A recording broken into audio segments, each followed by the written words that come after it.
got in first. Then Tim Mellon. My notifications wouldn't tell me there was a live tonight. I had to go look for it. Does it tell you, do you get notified when I schedule it or just when it actually starts? Because I thought you just got notified when the live goes live.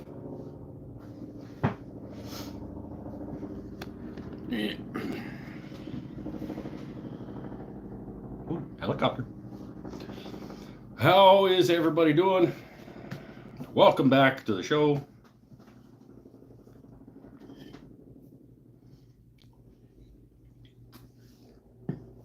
Look at how good I look. What? Ooh.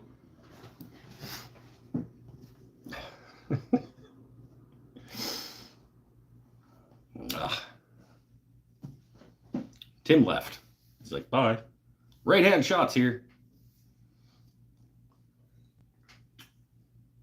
Oh, welcome back. How are everybody? How's things, my peeps? Oh, Bennett, now the commercial is over. You didn't watch it. You didn't watch it. What was it that you skipped?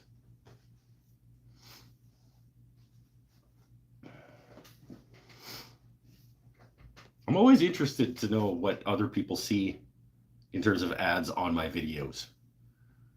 Like, because those are the people who pay me, the people who advertise in front of my shows and during my shows and my videos and stuff. Those are technically the people who pay me via YouTube. So I'm interested to see what types of companies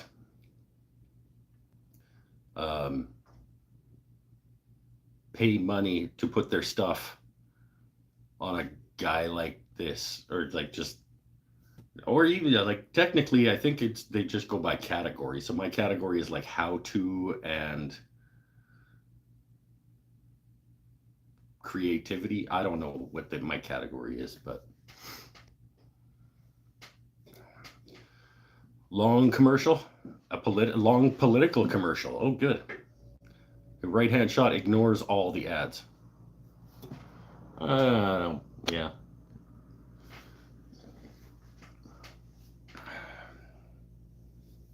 The timing of this stream is completely coincidental, but some stuff happening. What kind of stuff?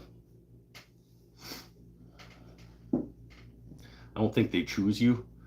Well, they choose like the category and the demographic and stuff. So they choose, like, I want to target Toyota, for example. They say I want to put these ads in front of people who watch, like, the demographic that's like 30 to 50-year-old men interested in this type of, et cetera, et cetera.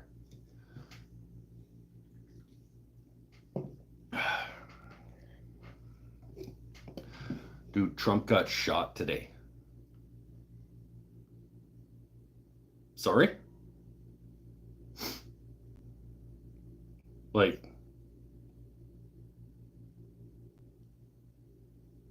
is it? No. What?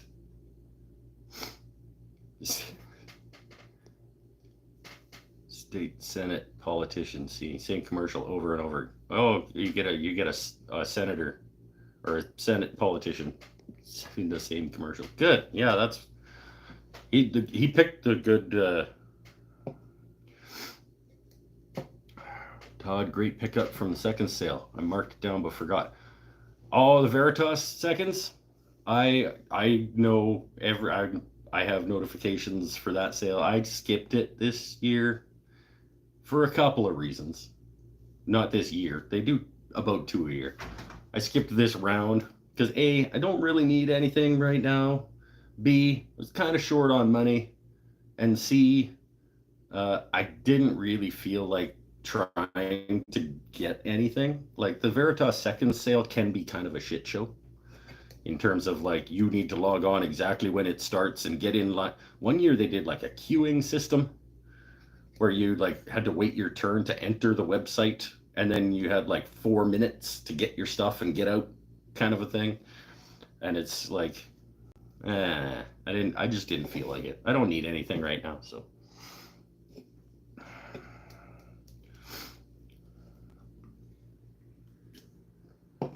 Peak raised. Oh, I have blood on his ear face.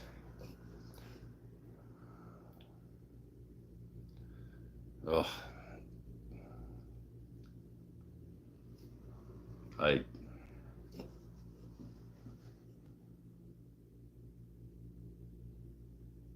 grabbed low angle jack. That guy. That's a good hand plane. That is a good hand. That was my first Veritas, I think, was the low angle jack. I think. Yeah. Yeah. The low angle jack was also my first Veritas.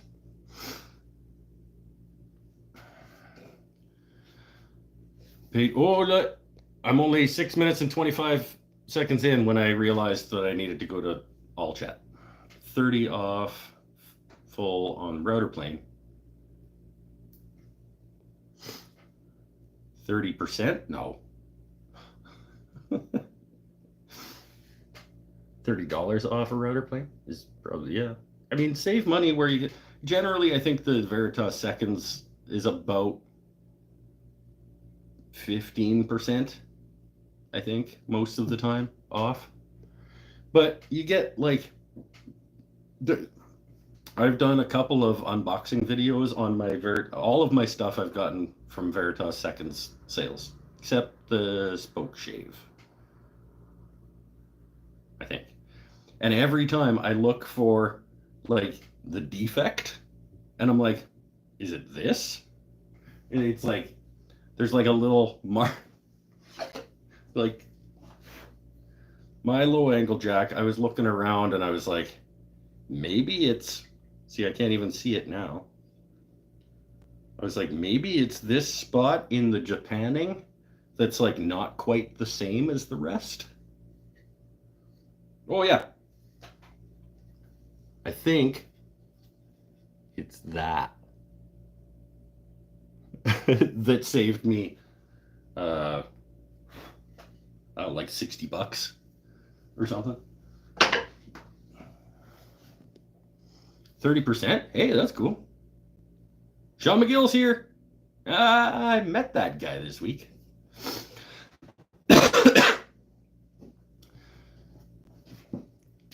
Met that guy this week. He came to town to go check out the Crow's Nest on Thursday.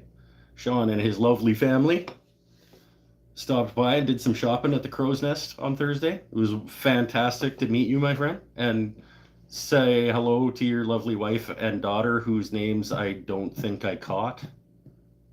And I apologize for that.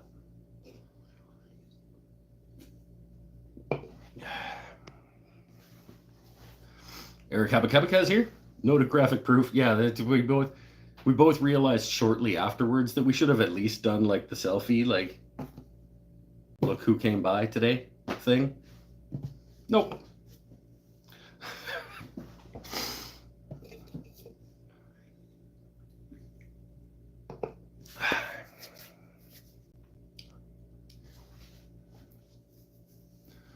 You got the 365 USD router in a fancy box, plus 5 fixed blades fence for $272. That's 26% off. Who, dude? What? Oh, you got it on. Yo, you got yours on eBay for $30 off, and the second sale was, oh yeah, whatever. Yeah, let's not worry about that kind of thing.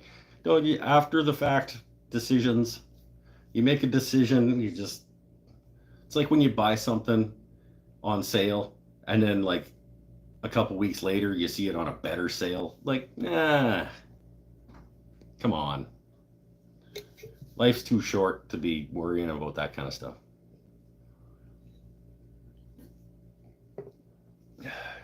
I'm shocked by that discount. That's really, yeah, 26% off the full kit with the router and the with the wooden box and everything. Yeah, that's that would be cool. If I would have had a bank account full and decided to go check out the sale, that might have been something that I looked at. Because it's probably on the short list of Veritas's Veriti.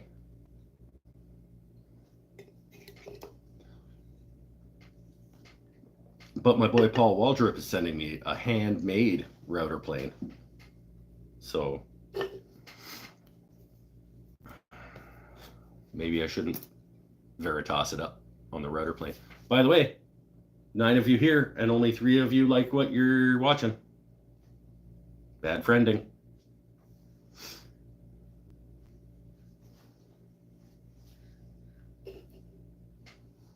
I splurged recently on other stuff too. Damn Lost Art Press books. Don't you? Do you not have them all by now? Aren't you the one that went to Handworks and bought like the library?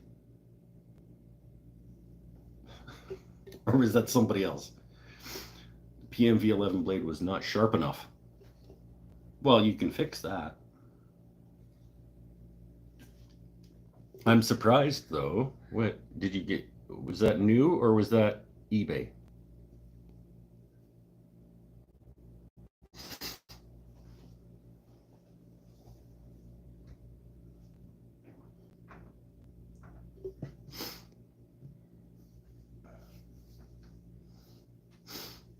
Because it knew out of the box, even in a factory second sale.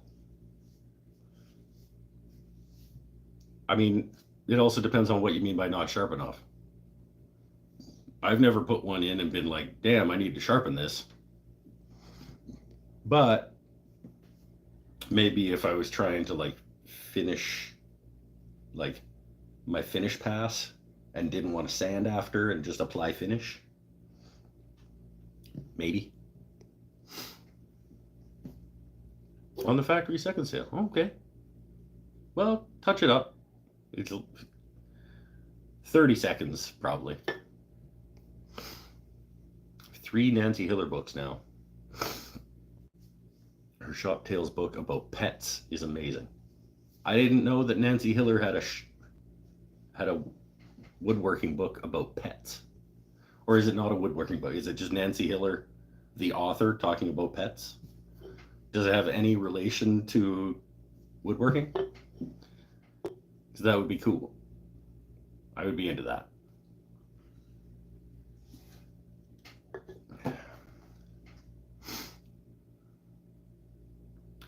My low angle jack is my attack plane. It gets launched aggressively into boards right after I've gone to town with scrub plane. Yeah, as it should. I mean, scrub planes are nonsense, but if that's your if you're going to start with a scrub plane, then yeah, it doesn't need to be finish prep off a low angle jack. Sorry I'm late. Was watching the news regarding the Trump assassination attempt. I only found out about it from these guys.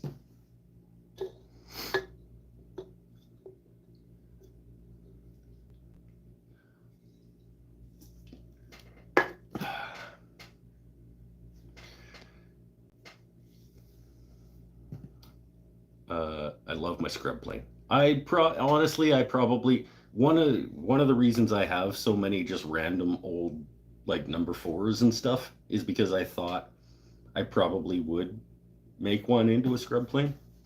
Haven't yet because it's not really the way I want to work. I have a jointer and a planer, and I like using them. But yeah, it's cool.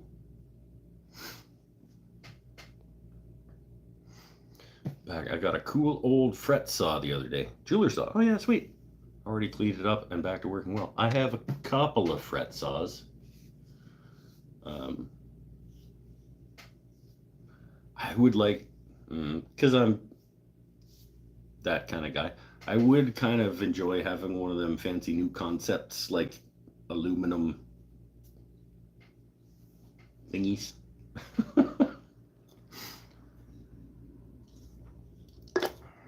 But yeah.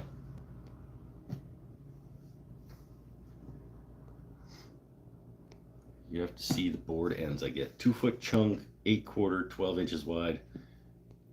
Massive twist that is not going anywhere until scrub. Oh, okay. Well, yeah, I guess if that's what you're starting with, sure.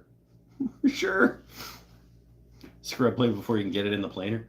Okay. Yeah. But wedges and hot glue on a piece of wood, everybody can do what they do and like what they like and work how they want to work.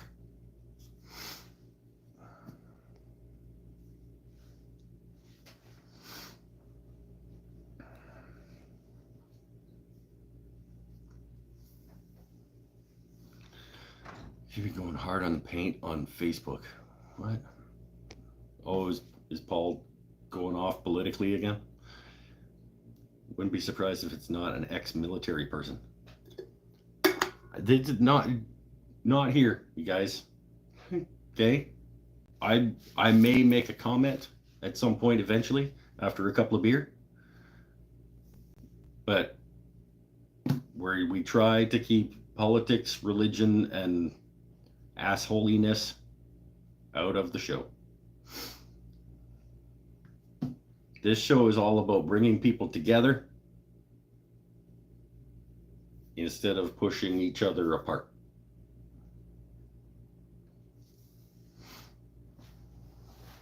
So you can talk political and whatever if you want, as long as it's talking about bringing people together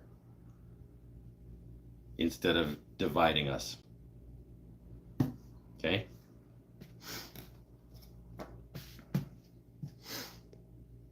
Forgot to mention my tools are getting packed on Thursday. Okay.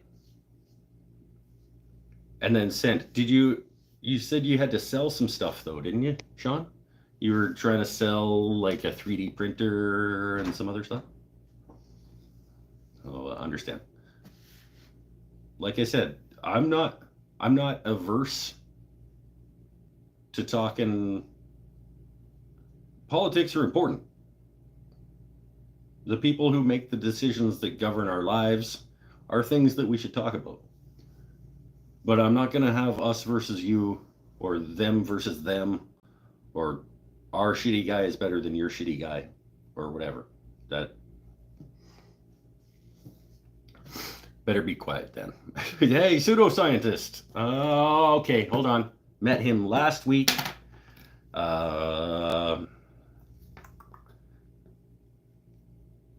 Just outside North Battleford, Saskatchewan.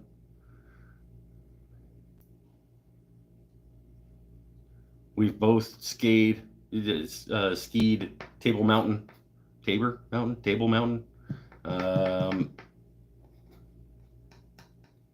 Don't remember his name, though.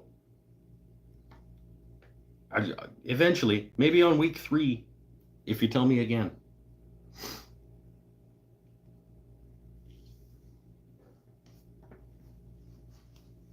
Is it Mike?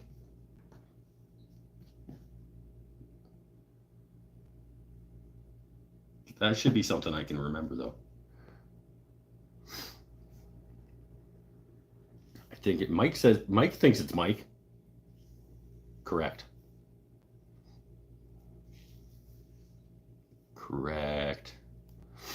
Wait, skiing? I thought you never had. Oh, I skied lots. I learned how to ski on Table Mountain just outside North Battleford, Saskatchewan. I got in a skiing accident. Remember, my back problems all stem from a skiing accident in Montana. Stuart. How am I going to remember that? Stuart. North Battleford, Saskatchewan. They both start with S. Pseudoscientist, steward scientist. No, that's not gonna. We'll see. Stewart, the pseudoscientist from just outside of North Battleford, Saskatchewan. I'll probably just remember that you're the guy from just outside North Battleford. Just think of Family Guy. But I don't know. Do you have a giant, like, football-shaped head? Pseudoscientist. My pseudoscientist friend from North Battleford, or just outside North Battleford, has a giant football-shaped head.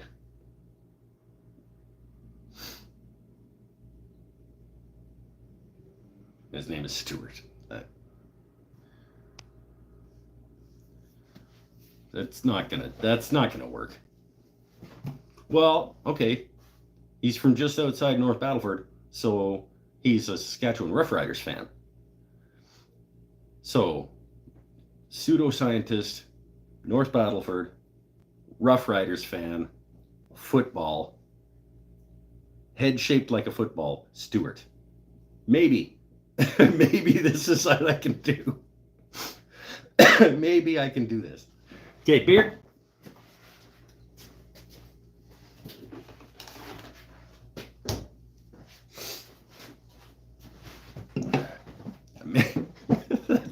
Be a weird way to make that connection. That's like a 6 degrees of Kevin Bacon situation. Drinking a Mexican Coke. Made with pure cane sugar like they used to make. Oh, okay.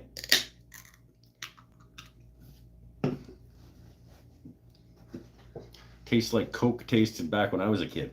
Back when you were a kid, Coke still had cocaine in it.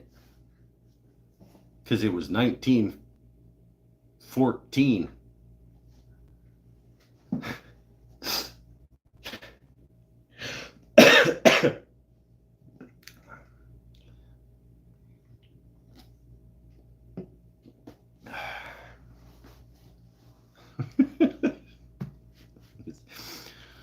It's like he was. I don't know if you guys knew this, but Paul was one of the people that managed to find his way into a lifeboat on the Titanic.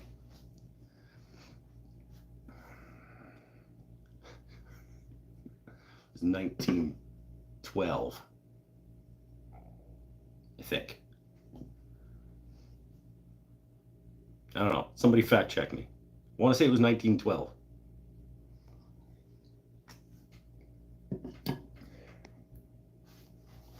That would explain some things.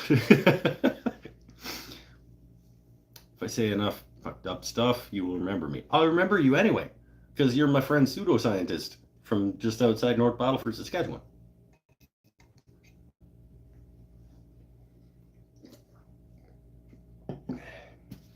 I just might not remember that your name is Stuart. Back when they had soda fountains. Yeah, that you push the button and you, like, and the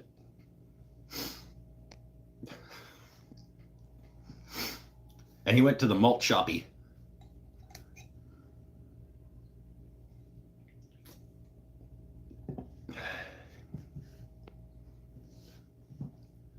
Actually, I think the malt shoppy came later. 1912. April 1912. See, there we go.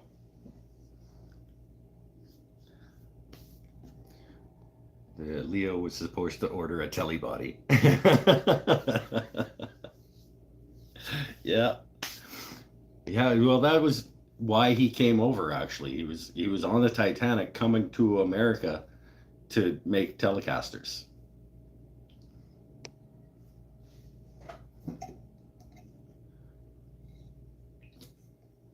Actually escaped by turning the deck chairs into Telecaster bodies and floated out on them. That's what he did. He took a bunch of deck chairs, made them into Telecaster bodies, and then just like found some rope and strapped them all together and made his own sort of raft situation.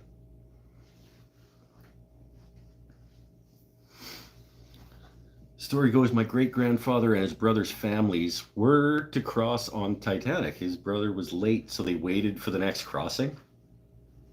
Damn. If your great-grandfather's brother wasn't late, you wouldn't exist. There you go. Put a mark up on the wall for fate, I guess. Damn. I'm glad that is a thing that happened for you.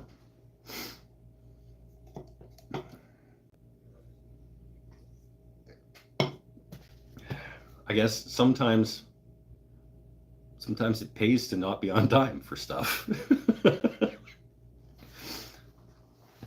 I'll remember that. Next time I'm late for something, I'll be like, but sometimes good things happen when you're late. My boy Stu wouldn't exist.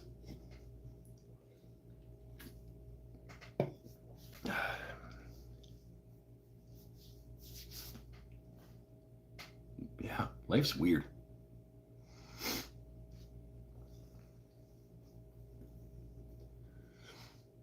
Paul is so active, I think he's 40 years old or younger. He keeps busy and produces fine work. I just think all of my friends that are even a little bit older than me are like, that's the joke, right? Like they're stupid old. Like, ha ha ha ha. My buddy Jason, Nadia's husband. He's just like 4 years older than me or something. But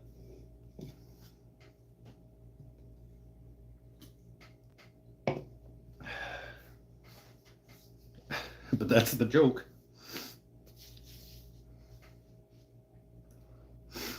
'61 in October. Paul is 61 in October. You couldn't have been on Titanic then.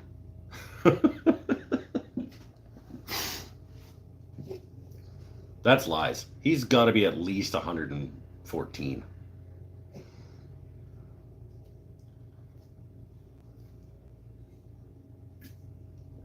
Tim's 54.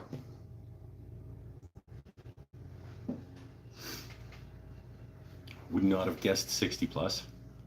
Well, you guys haven't been around long enough. Because one of the running jokes on the show is that Paul is old as fuck. So like, so I think Kapla is in his late 60s. Mike may be the baby of this group. I think I'm the baby in most groups of woodworkers.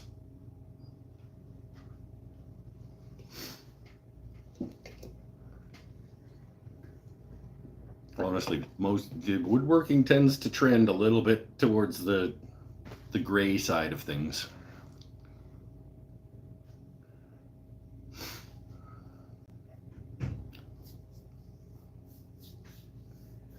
Betty White was legitimately older than sliced bread. Well, I think she was probably older than like the automatic bread slicer.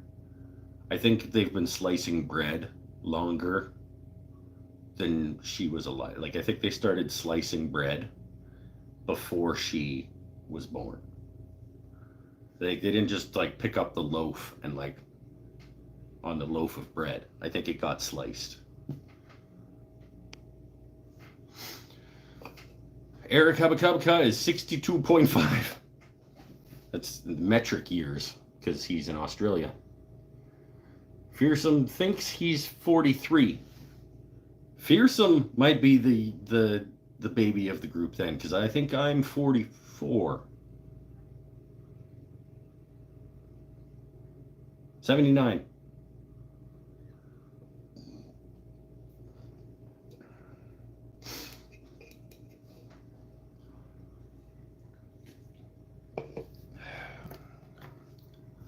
Bennett is, yes, it's true. Bennett is younger, but he's also not a woodworker. He plays with toy trucks, so he doesn't make anything out of wood. Of course, neither does Pinnell, and we like him. So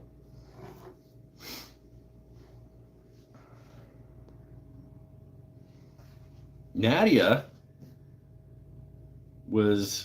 she's only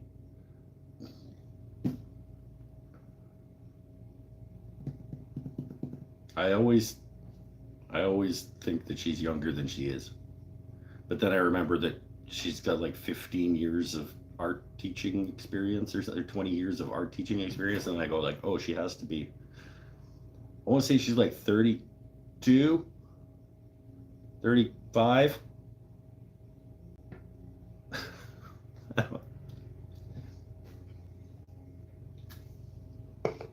I'm making wooden things right now. Sure you are. Yeah.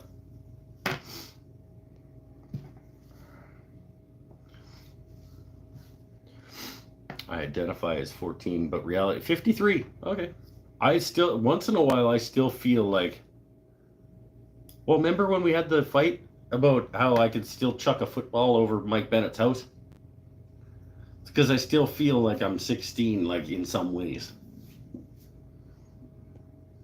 We still need to do that, Mikey B. We still need to do that video about like, can Mike throw a football over his buddy's house?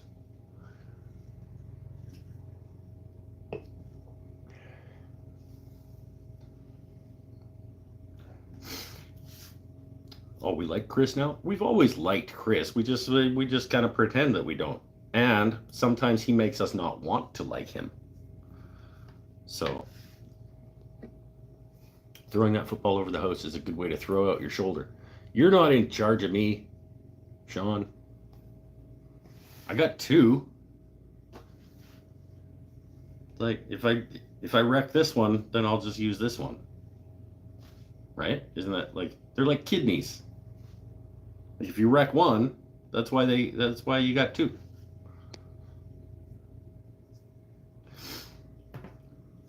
First try or fail?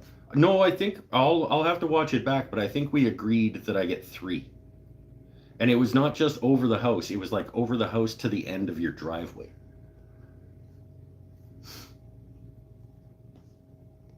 And I think I get 3 because like the first one I'm gonna be like the arc is gonna be too high and it's gonna make it over the house but not to the end of the driveway. I'll have to watch it back. But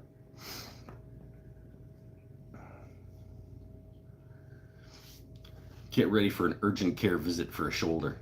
It's fine. It's fine. I'll do a little bit of like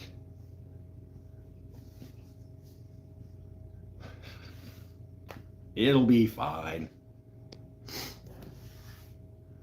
So what you're saying is you can throw it over once.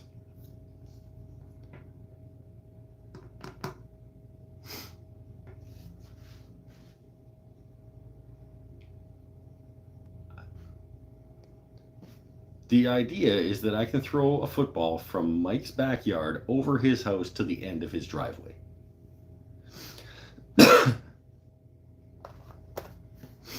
He said there's no way.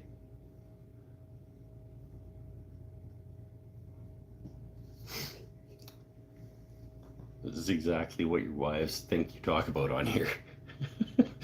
Predict a broken window? I don't know, Mike, you got a window on the back side of the house on the second story? Yeah, I think you do. I think you do. And I will clear that. I promise I'll clear that. Going to be one try unless you can throw the ball. Oh yeah, because the first try, what you're saying is the first try is going to be my last try because of the shoulder. Might be. Paul sending me money. Hey, I can hit like. Hey, look at that. Supporting. What beer is Mike trying tonight?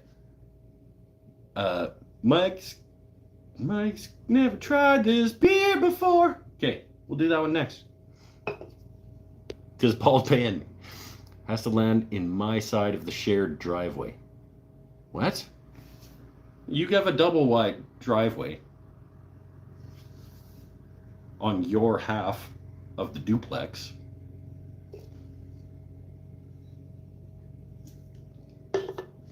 What do you think? I'm gonna like angle it over and it's gonna go? That's further. I think it should count. It should count extra if it's at the end of those guys' driveway. That's probably like another 20 yards. 10 on the angle. Pythagoras. If I'm going like this versus like that to the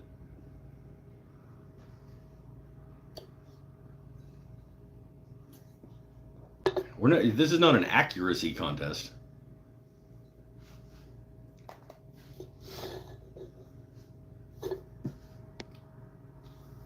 Be right back. Okay, Paul left. He paid me money to do the Mike's never had this beer before, and then he left.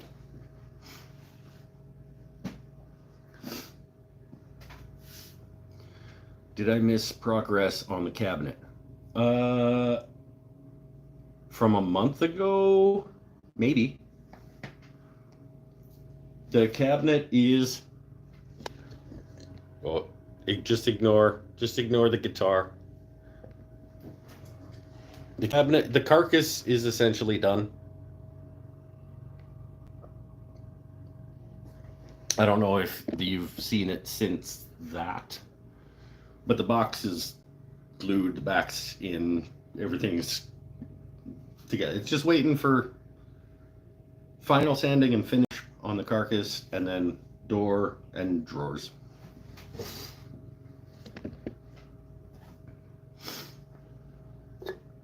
So if you haven't seen it since it was in parts, then yeah. Distance isn't the only challenge. Gotta land on apartment B side parking. I don't believe that that's the case. I think that this is a thing that'll happen. If I can do it, I think it will be on your side rather than the other, just from distance sake. But the idea was that I could clear the building and get it to the end of your driveway. If I get it to the end of your neighbor's driveway, then obviously, based on the transitive property, I could get it to the end of your driveway. And if the argument is no, you couldn't, which I think was the argument, obviously I could. Because the end of that driveway is further.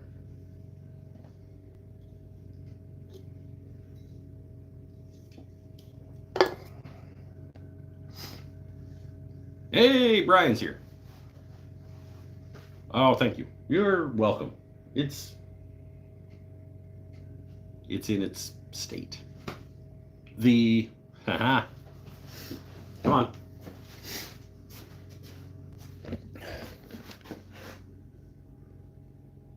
The shop stool is back out of its corner.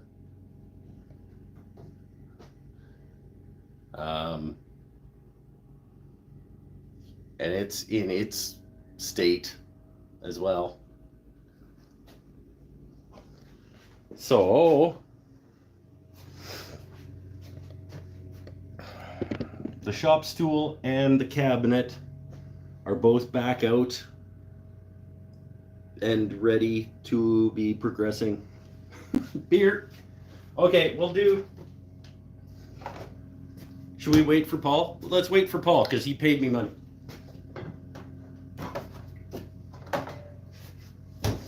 When Paul gets back, we'll do Mike's never had this beer before. My project pace is glacial. Mine feels that way sometimes too. I'm like pretty good at like getting from nothing to a third of the way done.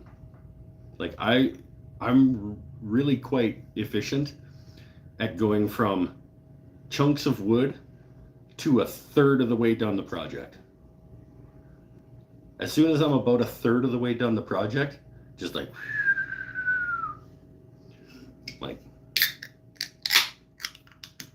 I'm really good at losing enthusiasm about a third of the way into a project.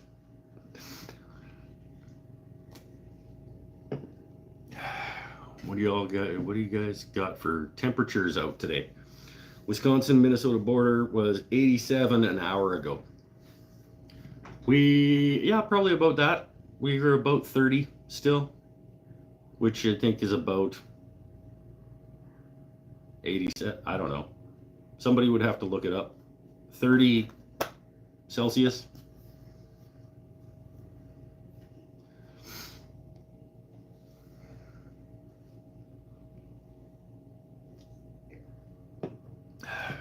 Just had to do this for my folks today. So, friendly reminder to clean the coil on your refrigerator. What? There's a 0% chance that I'm going to do that. Whatever. I've never cleaned the coil on a refrigerator. That's a thing?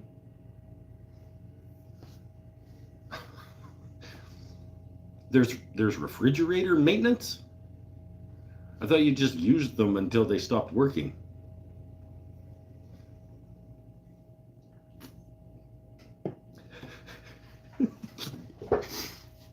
Clean the coil on my refrigerator. 0 chance.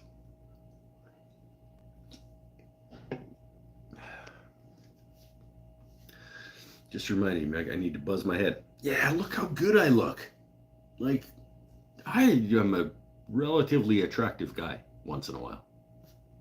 It goes away, but like, sometimes, like, this is a pretty good looking dude for a little bit.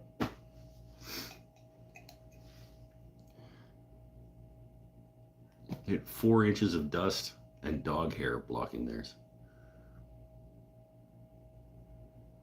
All right, I'll look into it. It's like cleaning the vent on your dryer. What? That's not a thing. My boy Tyler Peterson does that for a living. Goes around and cleans people's vents. So yes, obviously it's a thing. Super excited about making a miniature Queen Anne desk. Like for a dollhouse?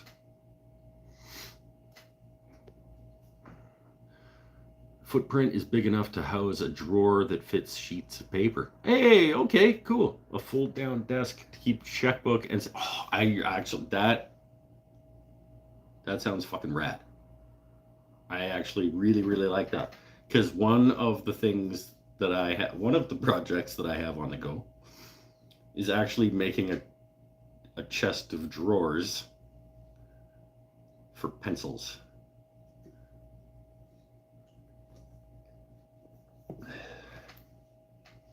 So yes, approve.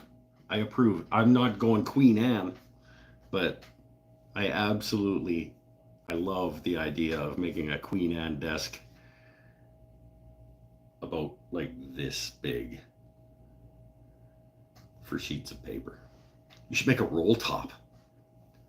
That wouldn't be Queen Anne though. A roll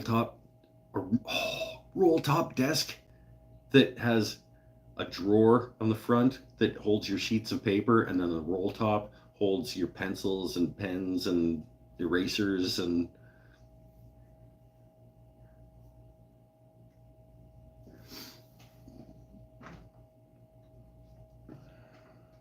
you doing little cabriole legs?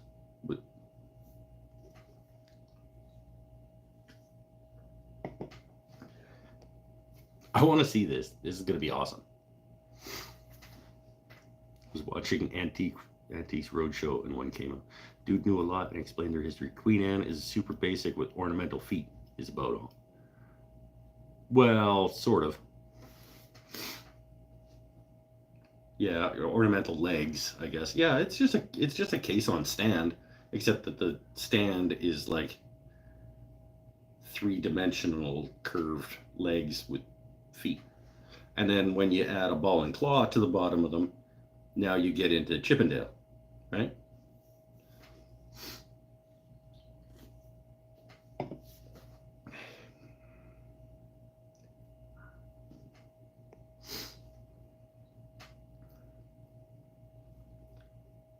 The flip down to right on stage.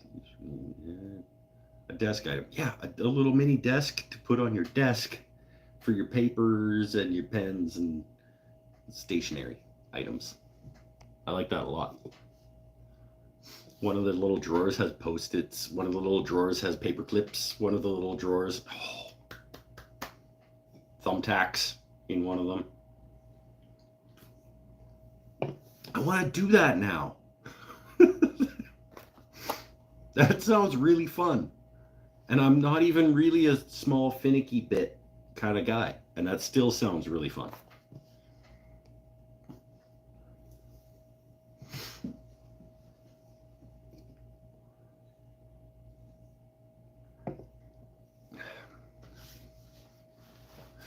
I'm going to have myself one of my smokerettes.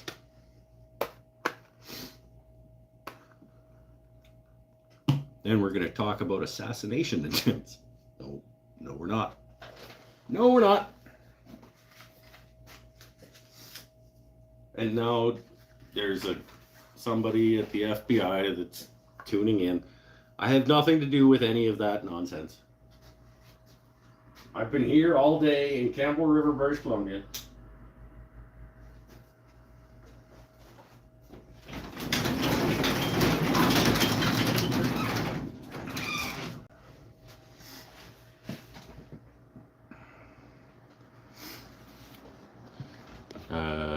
Replaces the particle board organizer I've had for 20 years. That guy. Wish we had a Discord or someplace to post photos easily. You could Reddit. I have a Reddit. You could post them on my Facebook page. You could patreon.com/woodenthings. Wait, aren't you on Patreon? No, you were. You canceled. I think. Facebook, Reddit. I'm not on Twitter, X. What one of us set up the Discord group. It's true. Tyler Peterson, I think, did. I just was like, you go ahead. I'm never going to be there because I have too many places to be already. Tyler Peterson, I think, still. Oh, okay, you still are. Sometimes people come and go, so I get confused. I mean, you could put it there, but not everybody would see it. Actually, can you post? Can other people post on my Patreon if they are patrons? I'll look into it. But it doesn't matter because that's not really public. Facebook or Reddit, I guess, would be the two places that you could post things for people to see. OnlyFans and stuff. There we go. I'll start it at OnlyFans. But I don't think other people can post to my OnlyFans either. I don't know anything about OnlyFans, honestly. In fact, I was talking to somebody a little while ago who said, like, you should have an OnlyFans. And I was like, it's really not that impressive. Like, I don't think people would pay money to see it. And they were like, yeah, it actually, that's not what it's all about. And I was like, really? Then they have a marketing problem. Like, because I think most people, maybe it's just me, but I think most people just assume that OnlyFans is for nakedness.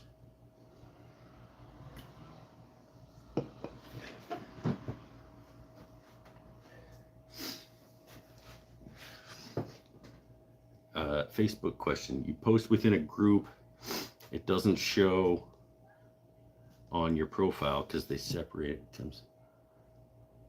That's not a question.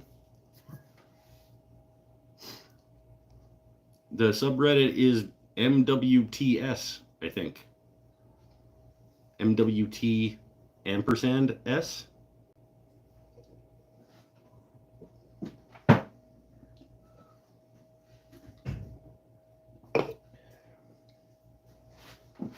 There's not a lot of us there, but it is a place that we could be.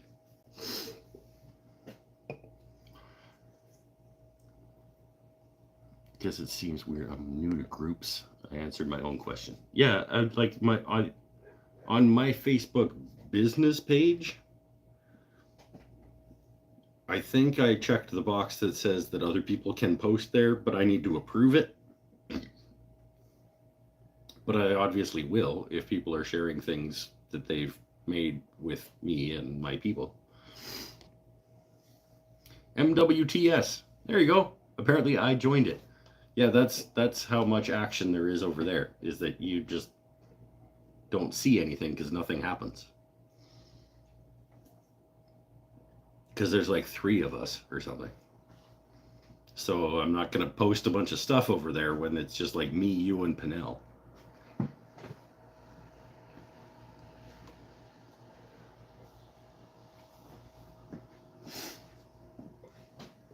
By the way, Sean, apologies. Remind me if well, you can tell me not live here on the show if you want, but remind me what your lovely wife's name is because I feel really bad that I didn't catch it or don't know it, and I don't want to call her Sean's wife. That's rude. At some point, either tell me or remind me what her name is because she's a lovely person. Like, she's got a master's degree in library sciences.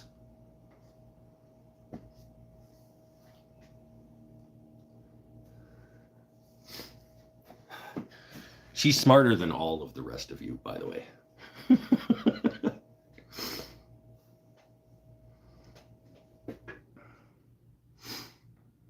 Found the Reddit group. Oh, okay, cool. Yeah. You got everybody pop on. If you're on Reddit, pop on over there. It'd be a cool place to be sharing things with each other. Don't feel bad. We were chatting with you and shopping, and you were handling customers as well. You did show up. I did tell you that Thursday was my best day, but it was also summer camp, kids summer camp week, and for some reason, just that hour that you were there was actually pretty busy for a Thursday morning. So I would have liked to give you more attention than I managed to, but I mean, it is what it is. As much as I just wanted to hang out with you guys, I did also have, like, I get paid to do a job. I should add the subreddit link to your descriptions for videos. Okay, mental note. I've only been a Redditizer for like a year, maybe.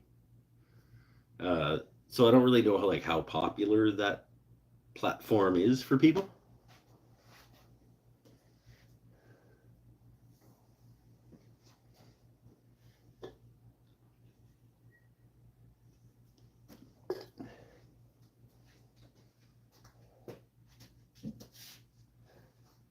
Have we seen Paul back yet? Because I'm going to go get a new beer. Working is overrated. I agree, but it does allow me to live inside and eat food. I'll get another one of these ones while we're waiting for Paul. I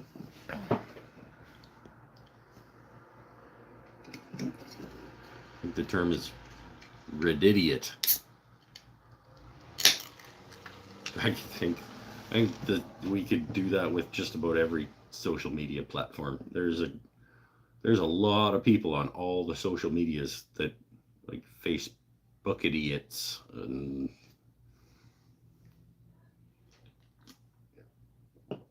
they're all designed to feel it. Sometimes it feels like they're all designed to make each other angry at each other, doesn't it? And I don't like that. I'm going to close this.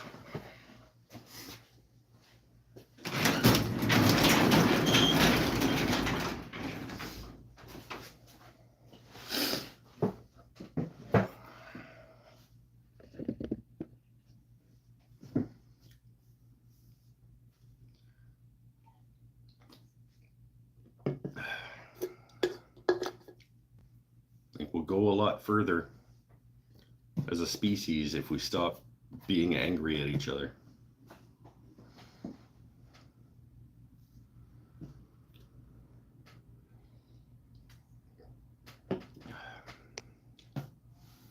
Anyway,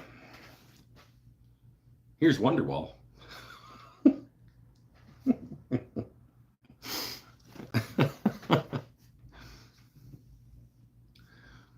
Has the heat dome left the island yet? Seems like the weather knew I was going and was hot for the entire time I was there.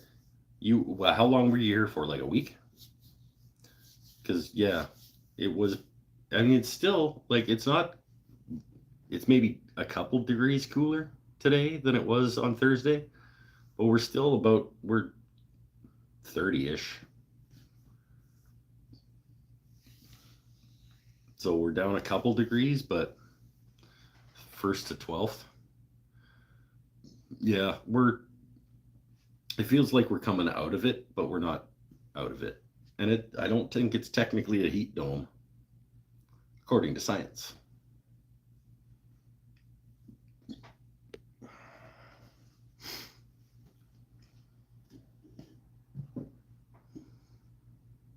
It was a wave. It was a heat wave. I don't think it was technically a heat dome is a system of low pressure. My understanding, not an environmental scientist, is a system of high pressure, actually, that is keeping the heat down underneath it as it moves through. And I think this was just a normal, like, heat wave. I posted on the MWTS Reddit if you want to see the Queen Anne desk. Okay, cool. I absolutely do. I'll check it out after the show. Wonderwall. Okay, good night, peeps. Yeah, I am. I probably will pick it up. I did bring it out for a reason, because I do feel like playing a little bit. We'll see. I know my boy Eric Habaka has probably been missing out. He's been missing me playing guitar.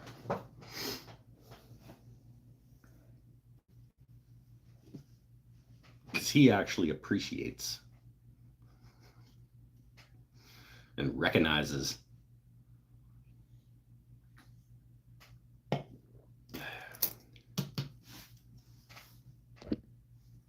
Did play a little bit acoustically on Monday night with my boy Mikey B and Seth.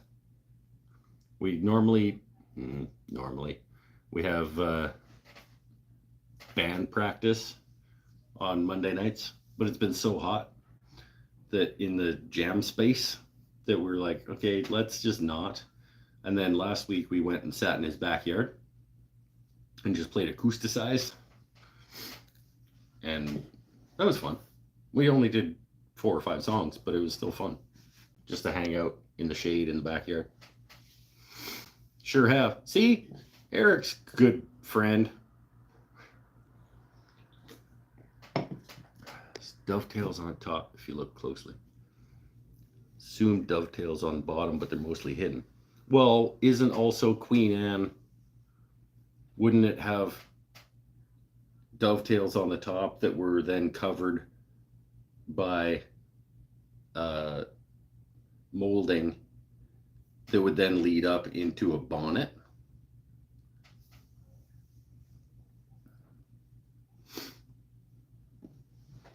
Well, I guess that would be like more of a high boy than a Queen Anne desk.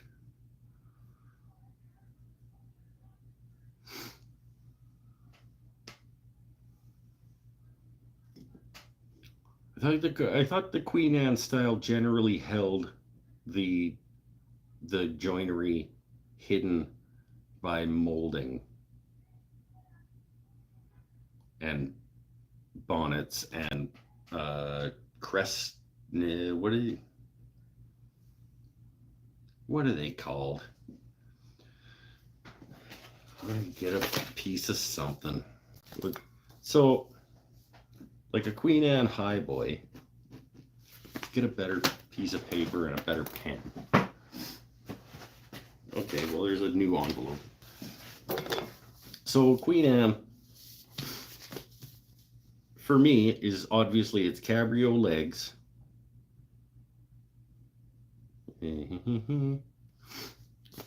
I wish I I need a big whiteboard.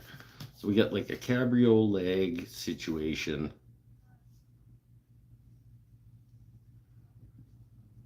And it's middle feet.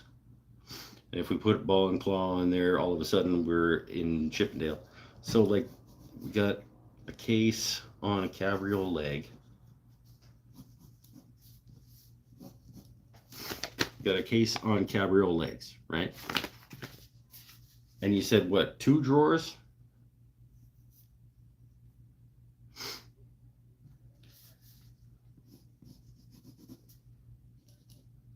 But for me, when I picture Queen Anne, I picture both the cabrio legs and those pieces. Okay, so say we're doing a high boy. Then on these parts, we go up to like a thing.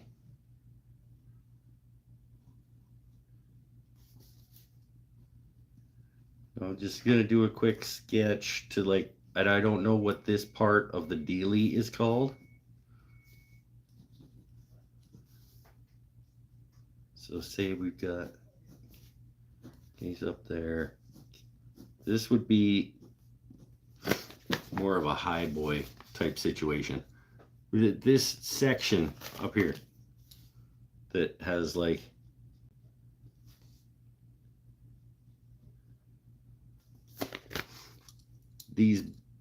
this area.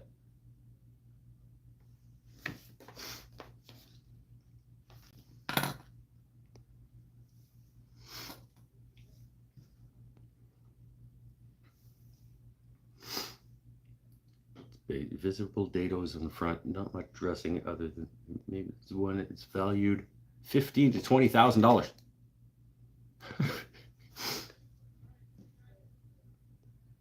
Cool. Do you mean the wings at the top with the finial in the middle? Yeah, there's some finials someplace. This sort of like thing going on at the top, and oftentimes in this whole little section up in here, there's like little hidden drawers up inside sometimes.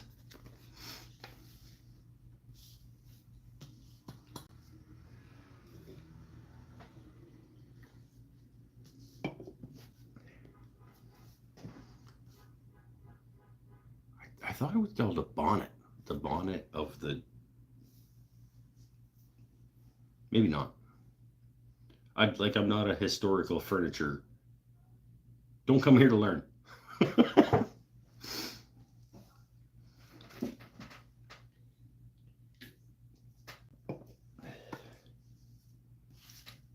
It's like big, sort of like 4x4 type molding that goes up, and then you gotta like steam bend the...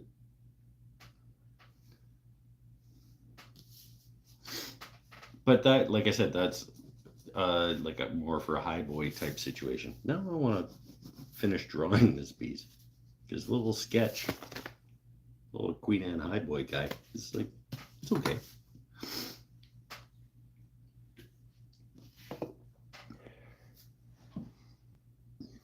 Forget the finial in the middle. Yeah, I ran out of room.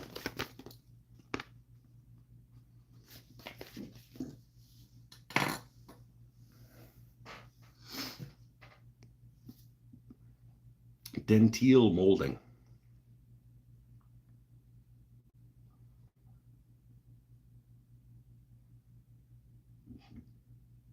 Doesn't sound familiar, but it could be correct. I saw Paul say that he was back. If you're still here, Paul, we'll do Mike's Never Tried This Beer Before next. Because you paid for it, but we were waiting for you. I don't know about Queen Anne. I like Queen Anne as a style. I don't want any of it in my house, really. Like it doesn't really fit the aesthetic of my house. Maybe one day do a piece just as an accent, something. Queen Anne highboys are either flat topped or crowned.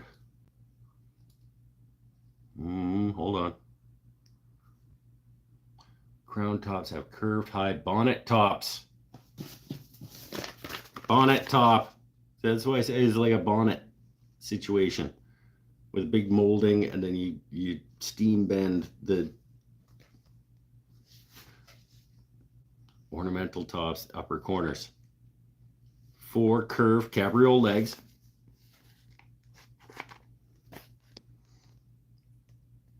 Shaped skirts on the bottom with turn drops. Right, let me just get the... And they got finials on them too. Little finials on the little...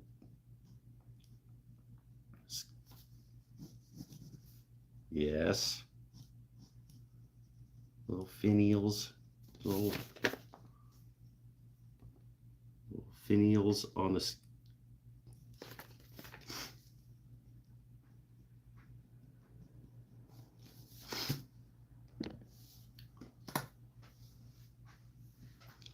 Know so little about historical furniture styles. I mentioned it before.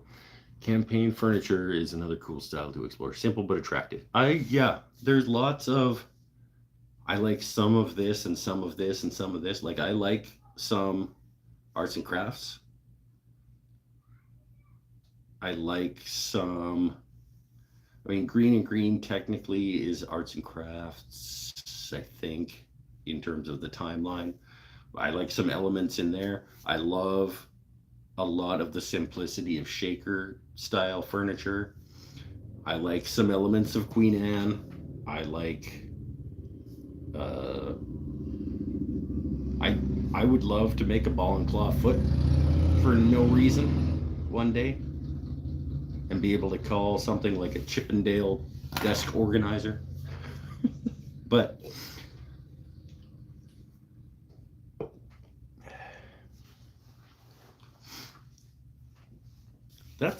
that's not a terrible Queen Anne highboy drawing right there, just as a sketch out.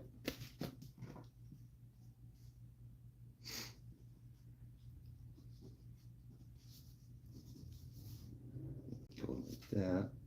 Add another layer to the outside of those, so we've got a little bit of thickness. Because everybody loves the thickness. Just flesh this out a little bit.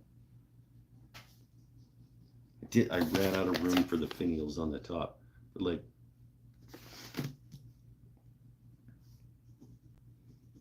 how cool would it be to have a little one of those guys sitting on your desk that holds like paper clips and push pins and all?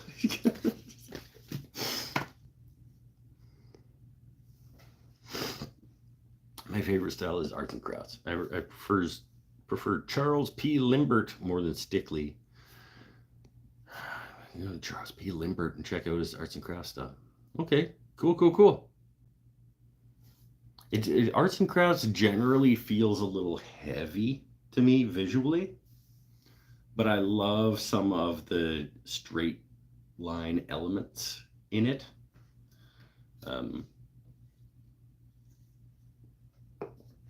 There's a lot of geometric symmetry that I like in a lot of arts and crafts.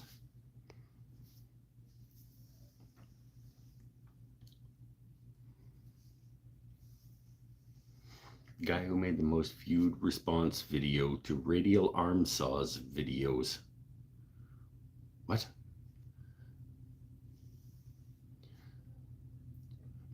It's made dozens of ball and claw pieces. Huge mahogany boards in his shop. Surprise, it's more affordable than I thought. I don't understand the first half of that comment. The guy who made the most viewed response to video to radial arm saws videos. I don't. Maybe I'm not linked in with the online video woodworking community enough to know what that means. Because I don't Stumpy Nubs. And I don't all these other guys.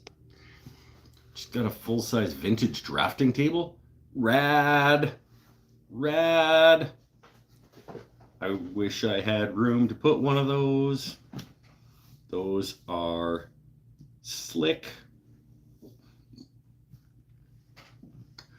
And also like old school drafting pencils. Where it's got like a 4-claw dealie that releases and a thick ass lead, and you put it in a sharpener and you and I would love to have a full on setup of drafting squares with the and yeah.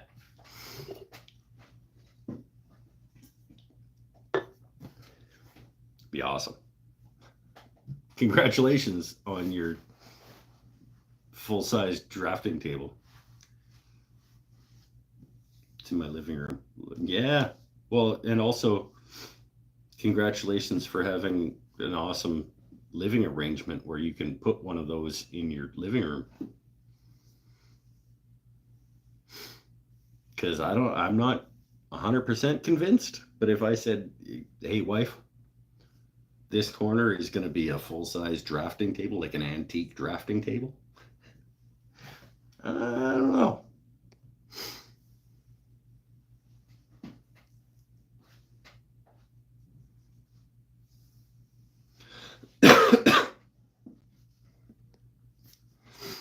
Stuff comes up on Facebook Marketplace. Yeah, I know.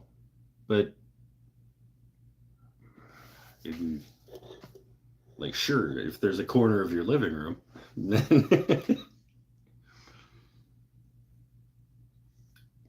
I used to have a full-size drafting table. My father was a sign painter by trade and an artist in his free time, and you inherited a lot of his stuff, and then you sold it off piece by piece like a bad son.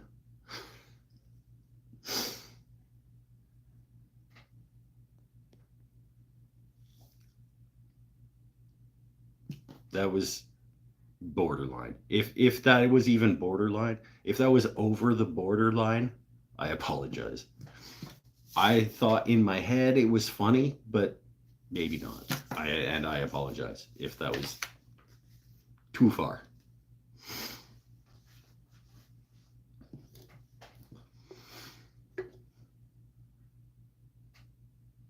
It was funny, but maybe not.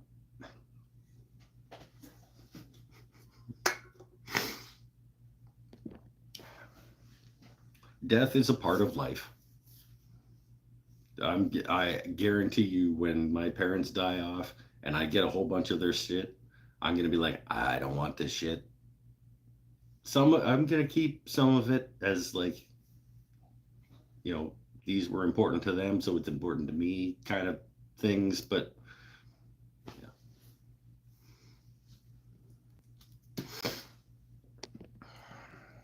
I got a really, really nice red oak dining room table with leaves and things. I'm gonna feel really bad when I sell it, because it was part of my childhood, and they spent a lot of money on it in 1987, and it's been with them since then, and we have every Christmas dinner on it for, by the time they die, maybe 40 years. I just don't want it. It's gonna have to go. and I'm probably gonna get $1,000 for it, and it's gonna kill me. But like, what am I gonna do with it? Honestly, like, what?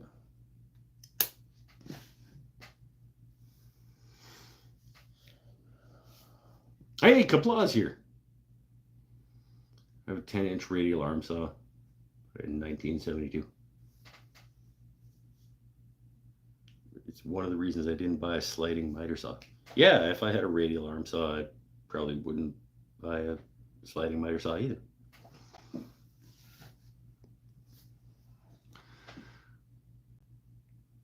Yeah, I learned back when we were stupid as a society and had like middle school kids playing with radial arm saws. That's the first cross cuts I ever made were on a radial arm saw. I was maybe like 13.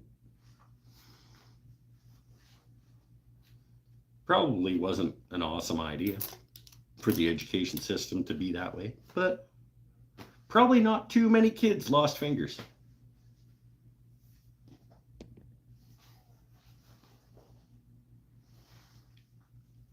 I studied architecture for a couple of years. PCs were suddenly becoming a thing, and oddly, yeah, we like right when I was taking architecture type design with drafting tables and stuff in high school. Basically, we were being taught it, but my teacher at the time was basically saying like, but now there's these new computer programs that can do this way better, so I'm not really sure how much longer this is going to be relevant. And he was like, yeah, and there's these new computer programs. We've got one on one computer over here in the corner. It's called AutoCAD. But it was like $10,000, and you get like one license for it. I would never share my disaster, but I'm getting away with some serious violations. Finished basement filled with projects, but upstairs is normal.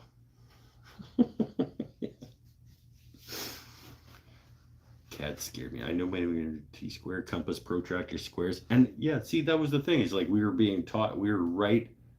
I'm right at that point in time where it's like we were learning this stuff that we were being told was going to go away. It's like, here, learn how to use all of this stuff. But just so you know, probably not useful. Thanks, teach. All right, Paul's back. Mike's never had this beer before. So, in this week's edition of Mike's Never Had This Beer Before, we have from a brand new brewery that I've never had anything from before, based out of Port Moody, British Columbia. This is Moody Ales and Company. Moody Ales and Co. Never heard of them. Not 100% thinking that this is going to go well. Small batch, I think. Port Moody, British Columbia. Moody Ales and Co. This particular one, guys, I was at the wall of individuals, and it's like, it seems like 2/3 of them are IPAs these days. So I was like, just no.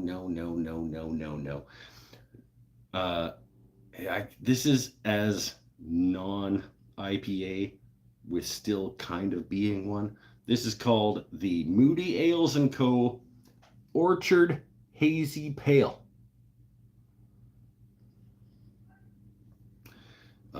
Hazy pale ale with notes of a sun-ripened citrus and sugared peach. I don't know. I hope that it's subtle. I hope that the fruitiness and the sweetness is subtle. as opposed to like punching you in the face. Let's give it a go. I'm not a big fan of fruitiness, but it's not an IPA. So, ready for the ad? Here's the ad read. All right, so here I am. I'm going to try the Moody Ales & Co. Orchard Hazy Pale. You know, apparently it is a hazy pale ale with notes of sun-ripened citrus and sugared peach. And it's pretty warm outside, so this could be kind of refreshing. We'll see.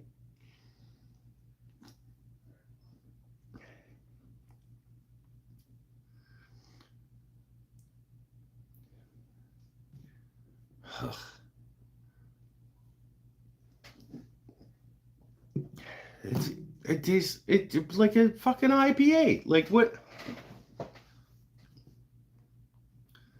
Is it notes of sun-ripened citrus? Where are they?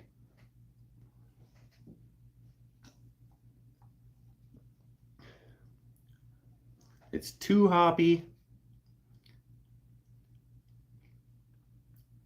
It's not gross. Like I don't want to throw it up. But I don't understand why you call it that.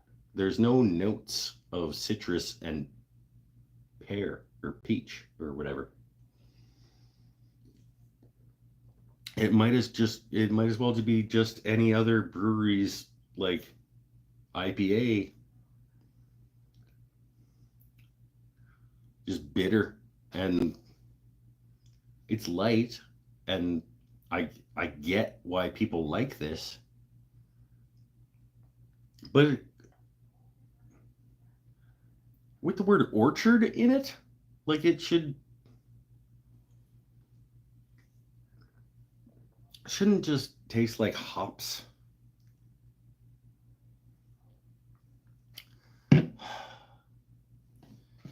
Okay, it's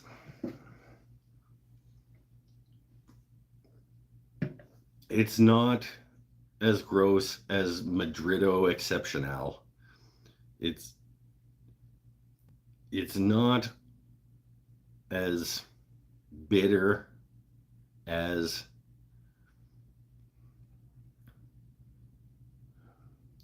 it's pretty bitter.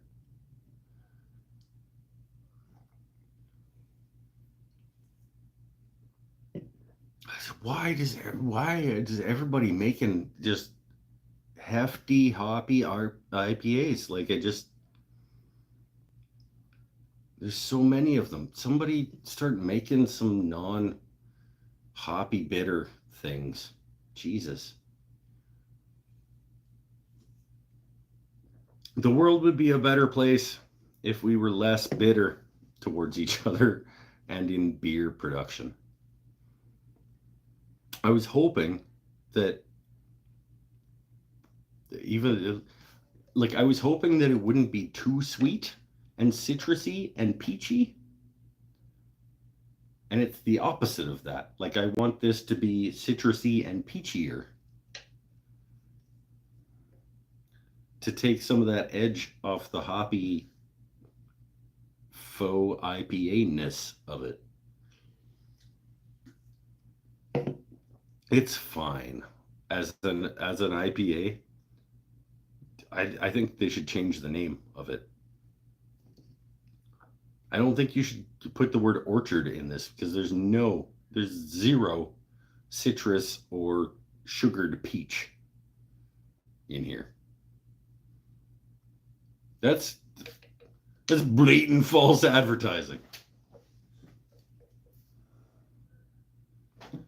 It's not bad. It's as an IPA, as a mislabeled IPA, it's okay. But disappointing when you were hoping for notes of sun-ripened citrus and sugared peach, worried that they were going to be too overwhelming.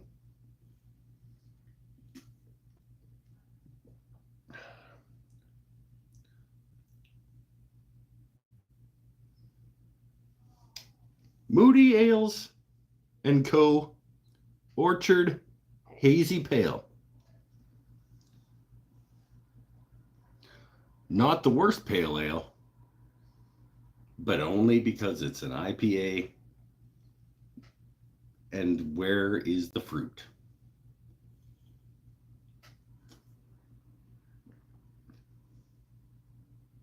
What kind of orchard is this? But not terrible for a light IPA, I guess.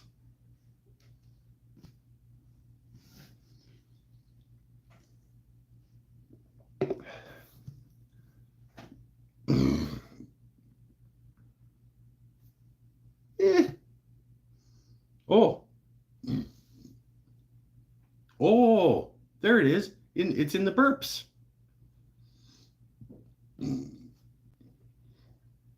There's a little bit of a peach undertone.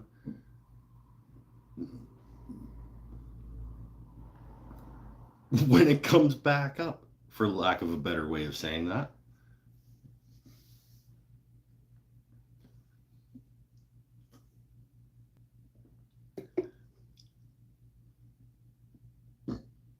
So it is in there, but just not until you burp it back into your mouth.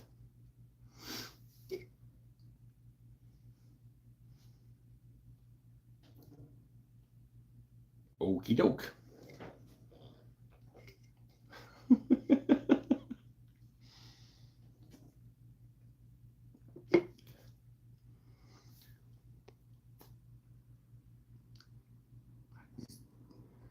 It's like, can we not find a middle ground between like sweet and fruity beer and a beer that we say is fruity but has none of it in there? Like, until you burp it back into your mouth?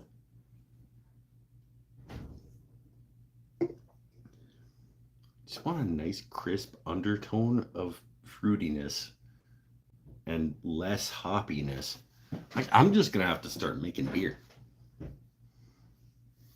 Nadia, we are officially changing the glow room at the shop into a brewery so that I can craft the ideal beer.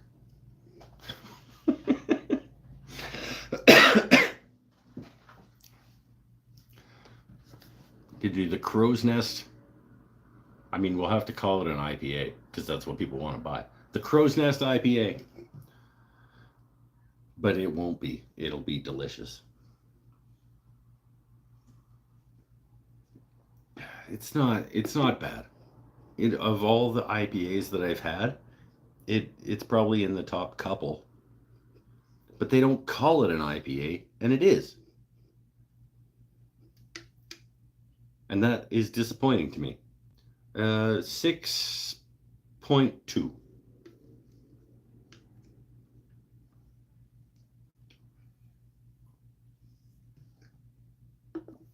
6.2, and most of its negative marks are from mislabeling it. If they would have called it Moody Ales and Co. Hazy Pale Ale, just take orchard off of it and then don't put this stuff down here about the citrus and stuff. Just call it Moody Ales and Co. Hazy Pale. Then it's accurate and the expectations for the consumer are met.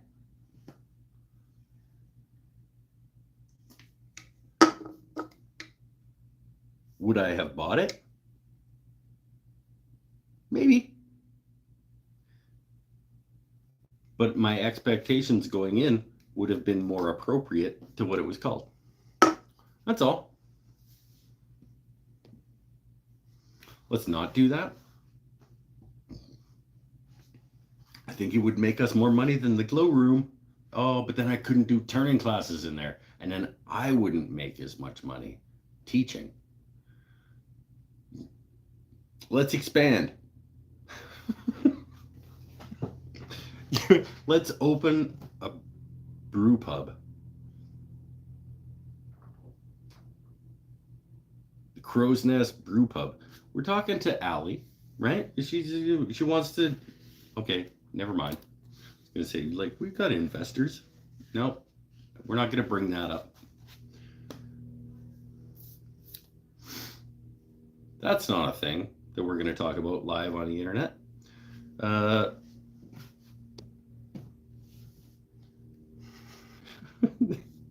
Crow's Nest Brewing, with an expert at the helm. Beer.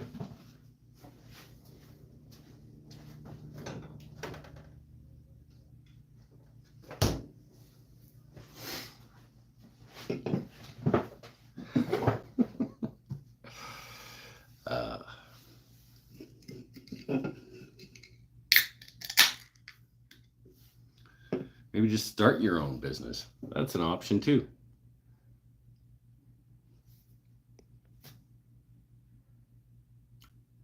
The chick with the alcohol allergy should be in the business of making beer. Well, you don't have to be there all the time. Like, that's what I'm saying. We open a separate thing. You just like sort of like the figurehead type person, right? We just kind of piggyback off the brand recognition.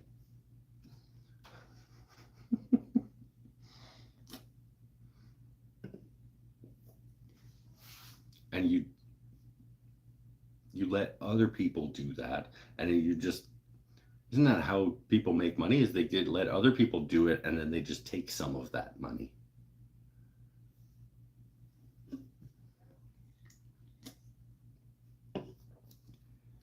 Isn't that like generally how capitalism works?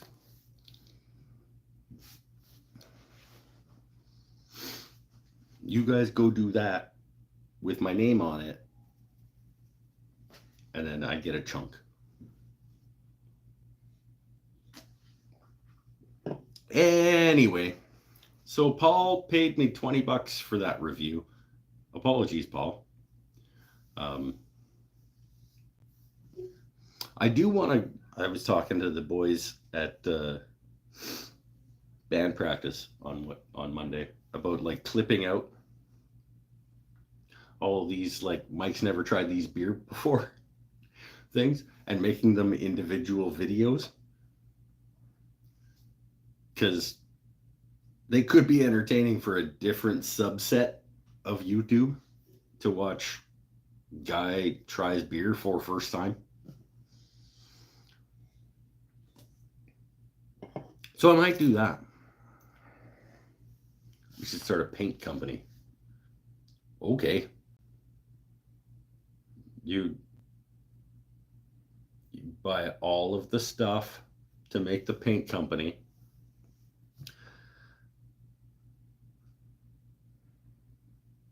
Including all of the paper respirators and stuff, because powdered pigments. No, this is, we need like a science lab and shit. My idea is better.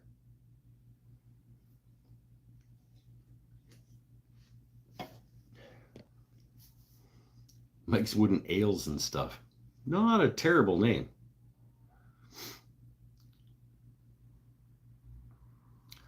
Just collect the facial expressions.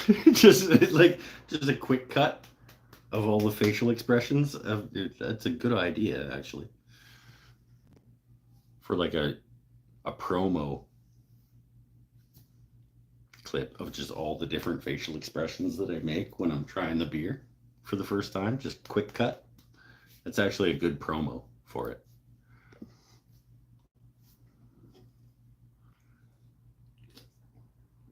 Island Paint Association, the IPA. That's right. We'll call it Crow's Nest IPA. And then all of hipsters and hipster wannabes will buy the paint because it's an IPA.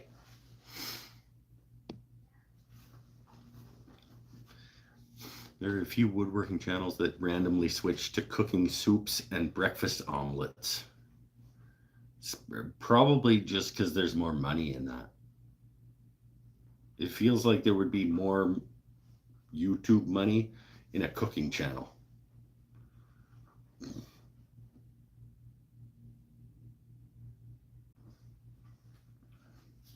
Beer can could look like a paint can.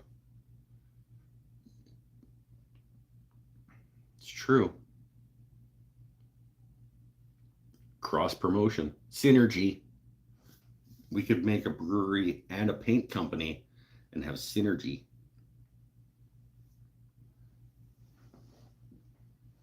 Go corporatism.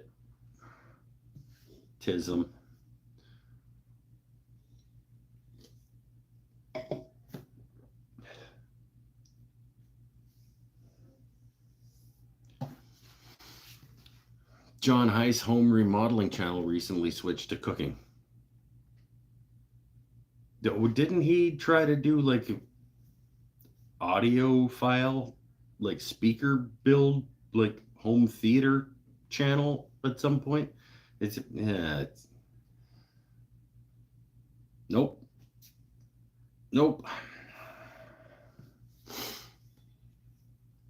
Mike's never tried that beer before. Brand new flavor to explore. Pop the cap. I like Eric sends song lyrics sometimes. Sometimes they feel more like rap lyrics, but I do like it. Take a sip, feel it in your heart. Mike's never tried that beer before, but tonight he'll open up the door. Yeah, see? Be a surprise. You wouldn't know if you have paint or beer. Ooh. Be like, okay, so it's $17. But if it's paint, it's the best paint you've ever had. And it's way better than the $7 paint. If it's beer, it's way better than every beer you've had before, but it's not worth $17. You coin flip.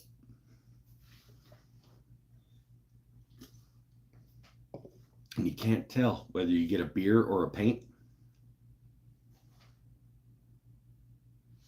But if you buy a case, you know that 6 and 6. You just don't know which 6. I'm going to go urinate beside my house.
Too hot.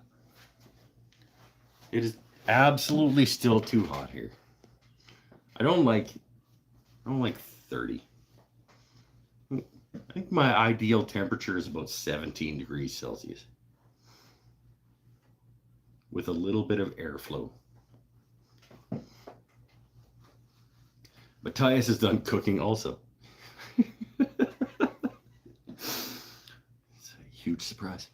Besides Mike here, I'm a big fan of Kennedy Earrings channel, Cut Above Woodworking. His name is Kennedy Earrings?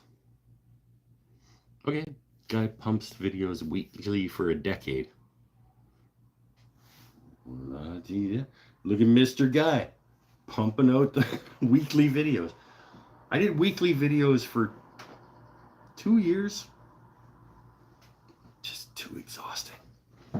I guess if I would have just had a lower, I can't speak for this guy, but like if I would have had a lower standard of what a video needed to be,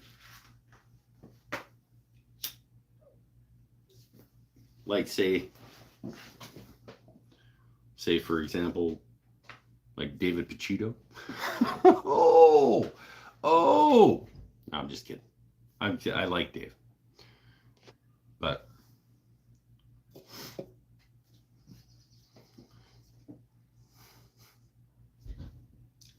if I wanted to make YouTube my living, I would have gone exactly the same trajectory as David Pacino.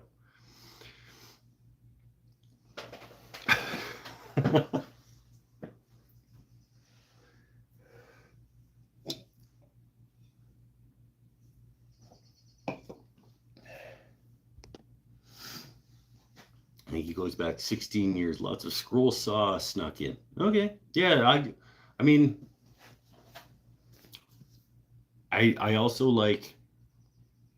I do appreciate Carl Jacobson and his weekly turning videos. Turning videos, I could probably do a turning video a week if that was my livelihood, because they're relatively quick and easy to make. I don't have a lathe at my house that functions right now properly, so. But I will soon, hopefully.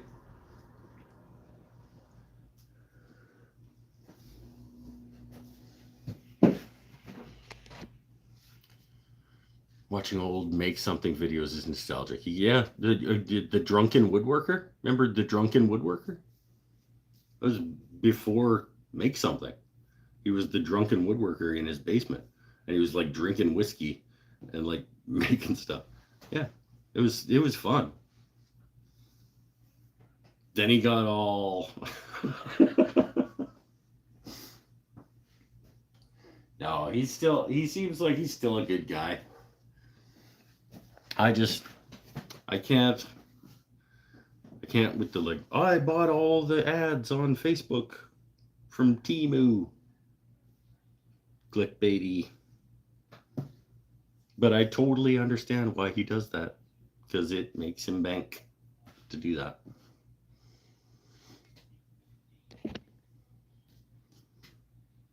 Speaking of which, got a video in the queue coming out of the unboxing and setup of the Xtool P2 laser printer cutter dealy. That'll be cool.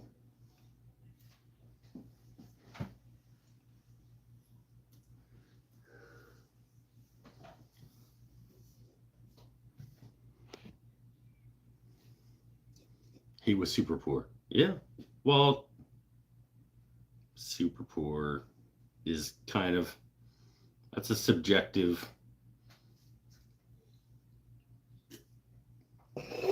I guess he wasn't. He did get an inheritance that really helped him out. Like, unfortunately, I'm not going to talk about other people's situations, but yeah, he did.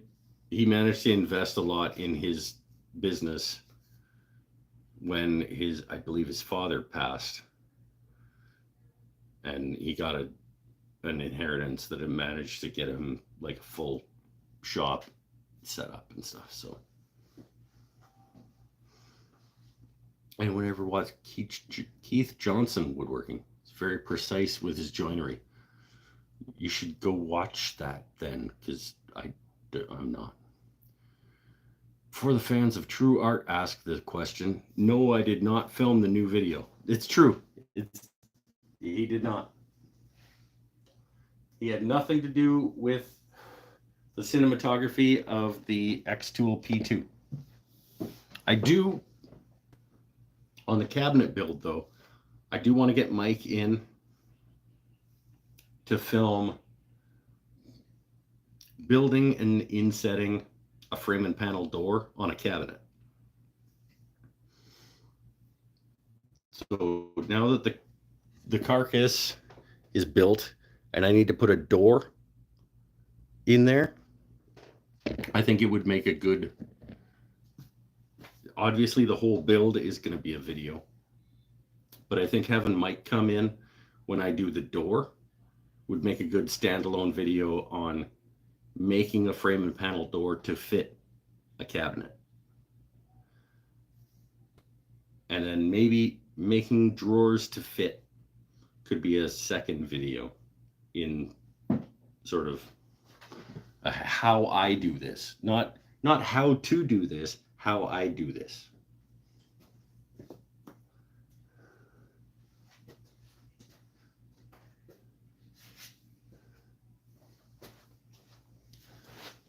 So Mike comes in on a Monday and I make and hang the door in that, and we do a separate video on that. And then I take some of that footage and put it into the main build video.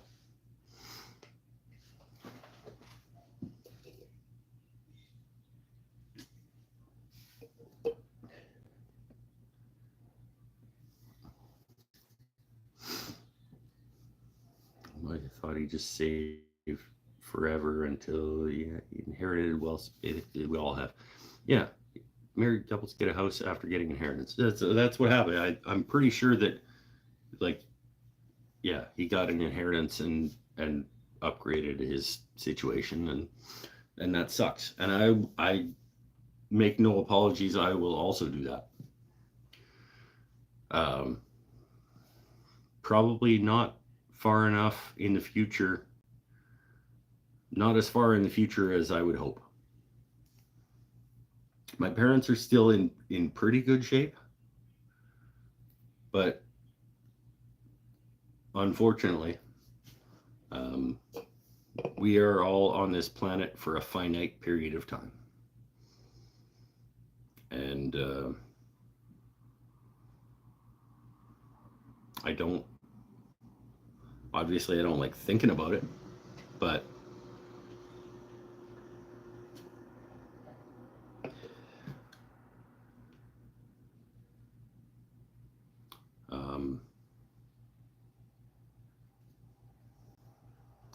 yeah, that's it.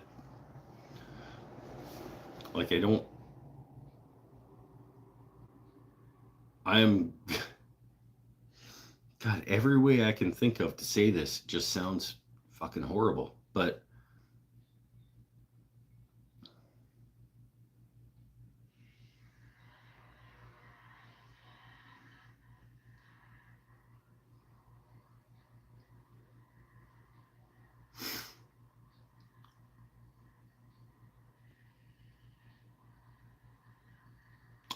my parents are going to leave the world.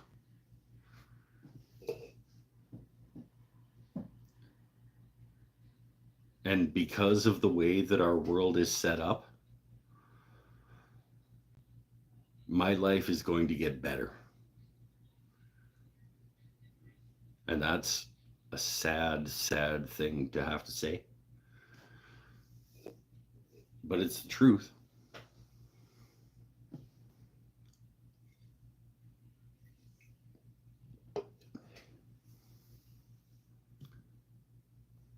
And I will miss them dearly. But my life will get better and easier. And in some ways sadder.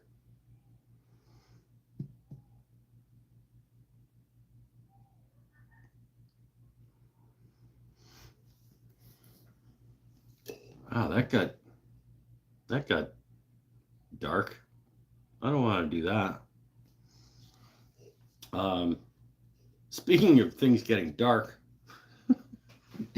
Nat, are you still here? You want to talk about the last conversation we had at the end of the day today at the shop?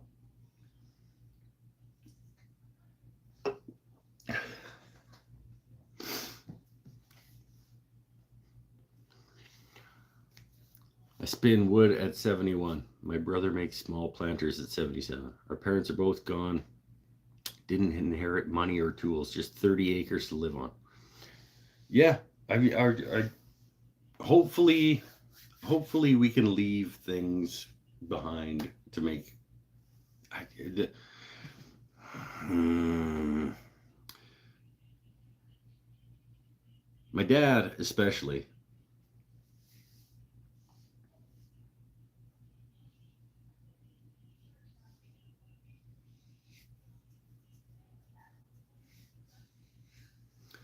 um, lived his life in a way that he could make as much money as he could to leave to his children. Um,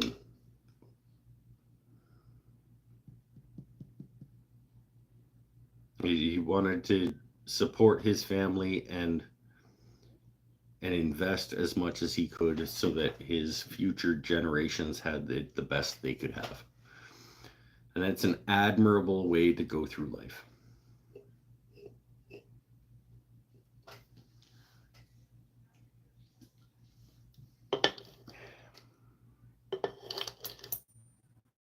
Would I trade those dollars that I'm going to get when he dies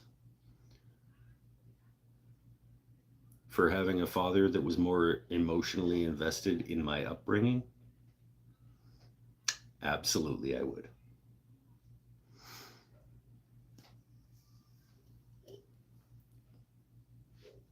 But we're all on our own journey in the world.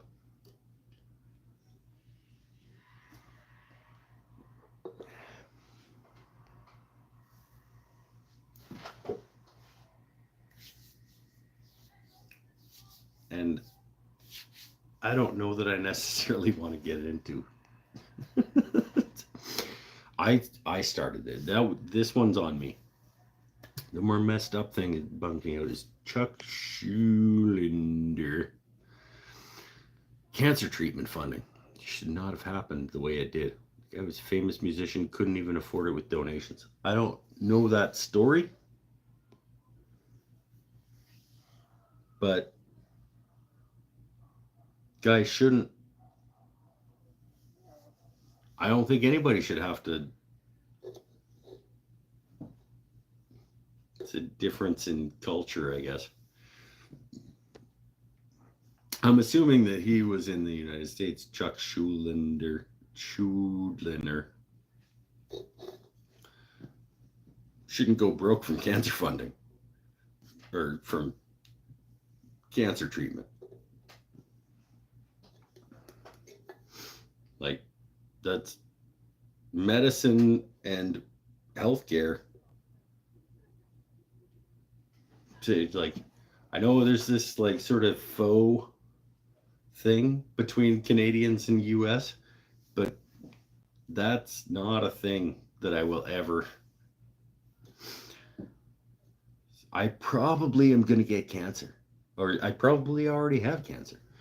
Um, I'm going to go get it treated whenever it gets me a problem and whatever. And it's all just included in being a citizen and paying taxes and stuff.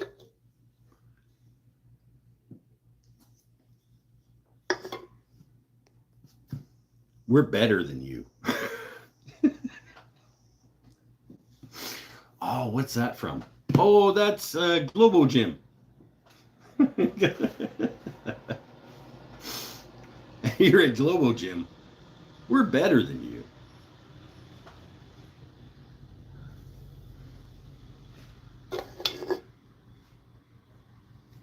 Already had cancer. Survived it so far. That a guy. I'm happy that you're with us still. Uh, good on you. I'm fairly certain that at some point, but if I don't ever go talk to the doctors, they can't tell me about the cancer that I have. So therefore, I don't have it yet. Right? No. Australia has one of the best healthcare in the world. Yep, so does Canada.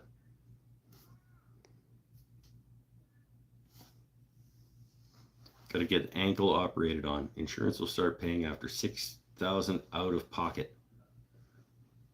So you, like when you break a windshield and you have to pay for the first $1,000 of repair for your $3,000 windshield.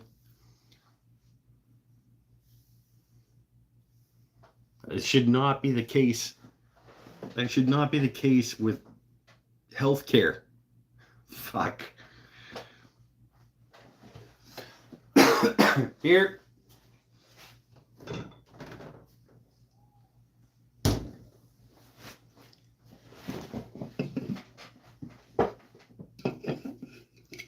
I think it was last week that Paul was saying, like, I got the whole new knee surgery and the knee replacement and all the blah, blah, blah, blah. And it was like, it was only $1,000. It's like,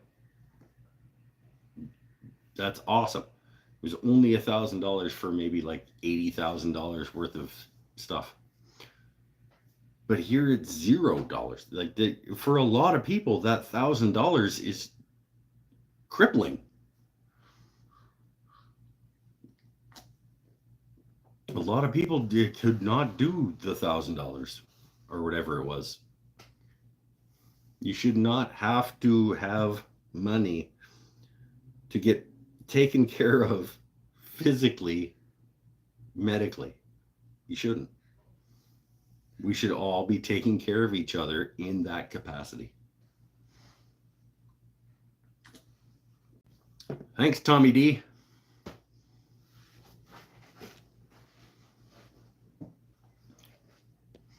Get this bad beam of light coming through. All right.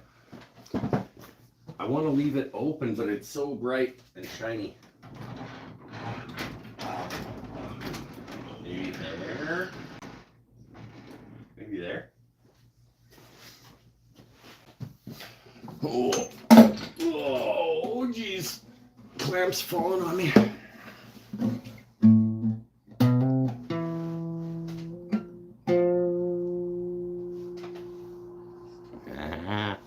Look out.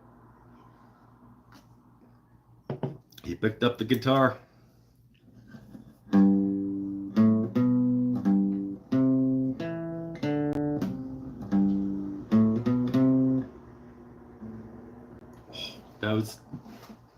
That's for Pinnell. I like teasing him with that.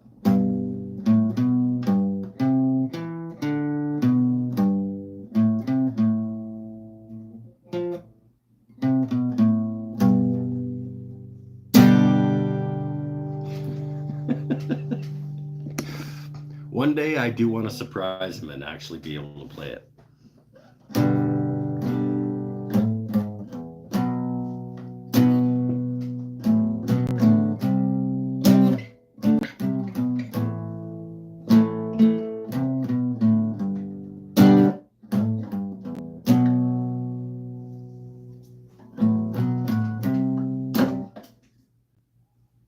Dropping picks already. Oh, Pirates! Oh, okay.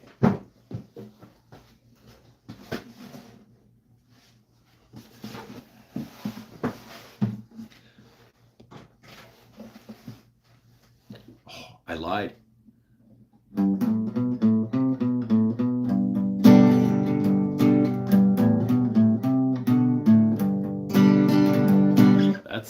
That's the one that I bugged Pinnell with.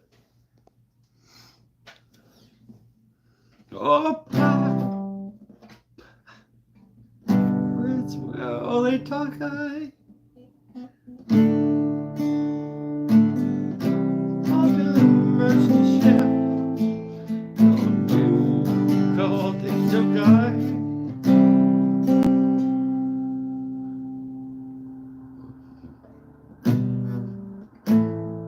Bottomless pit.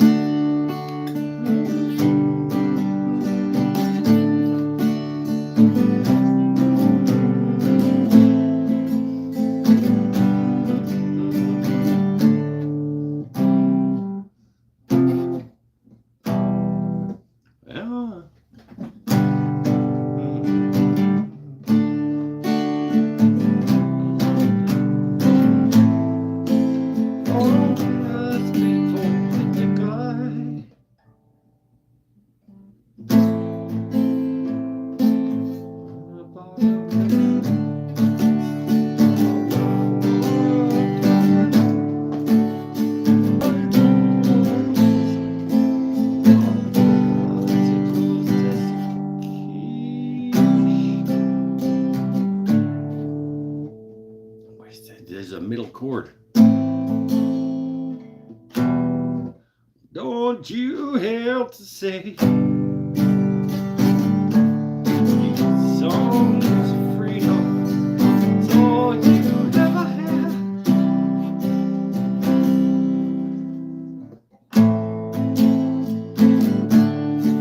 Redemption song, redemption song.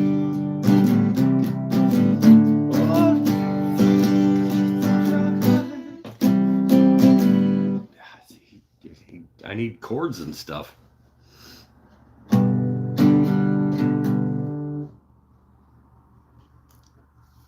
Never cared for an ovation. Too hard to hold on the lap. Yeah, it does want to ride off your leg for sure. Like this slick, rounded, fiberglassy thing. Like, you absolutely need to strap this up.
You know what it's all about. You keep coming back anyway.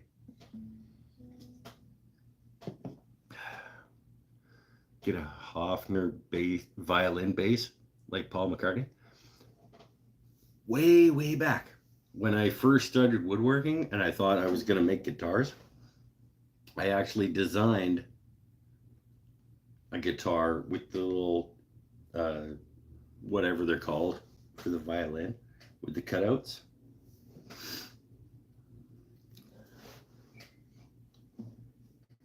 It's in there. I was going to make it out of Douglas fir. Boo! That would be fucking terrible. But I did design it and drew it out on pieces of 8/4 Douglas fir. They're not 8/4 with softwood, but you know what I mean.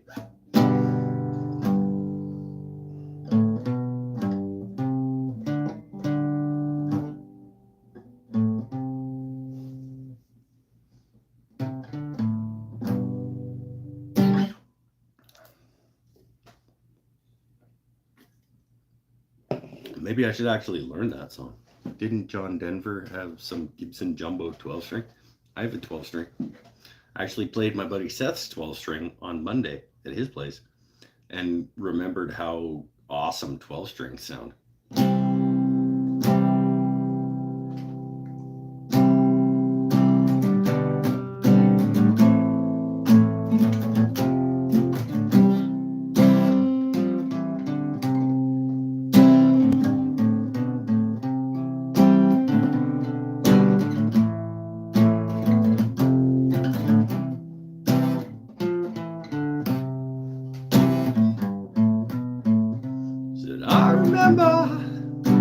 When we used to sing,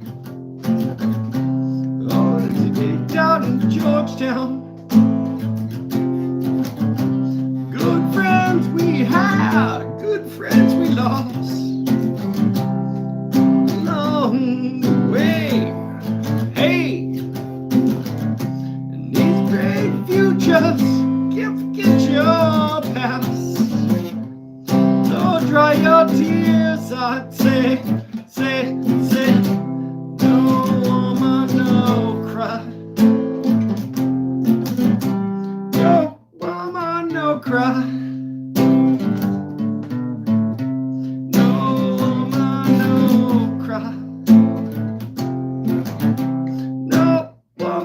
don't cry.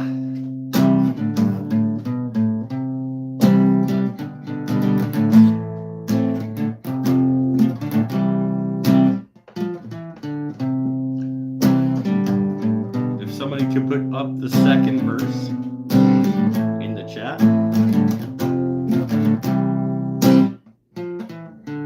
that would be useful.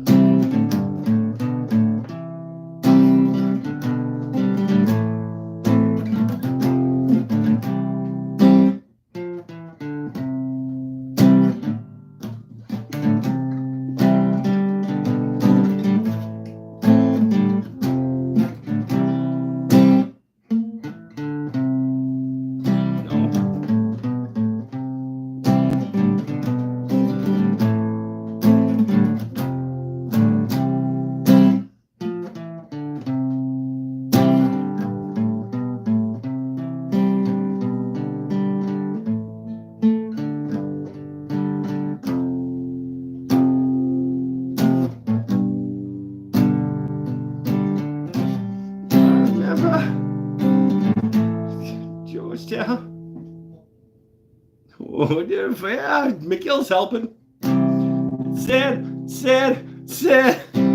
I remember in Jedstown.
Childhood in my pocket, rascal.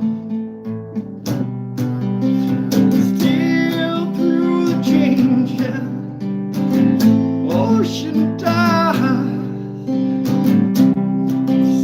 stages of my life.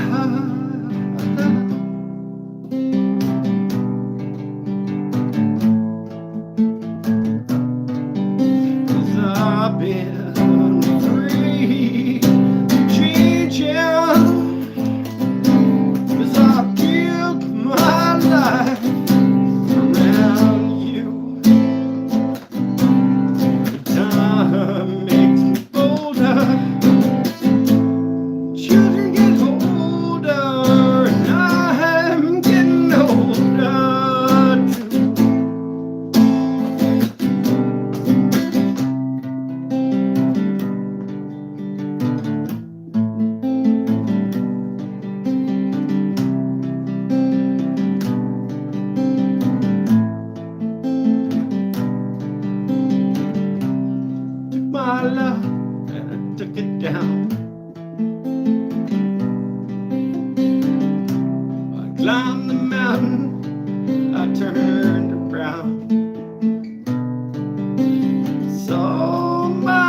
Okay, Kapla's leaving. Yeah, you're all gonna end up leaving.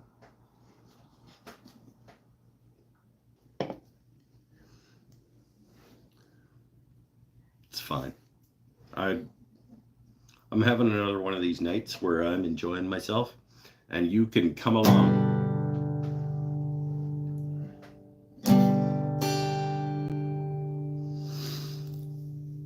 You can absolutely come along and join me for a whatever this ends up being.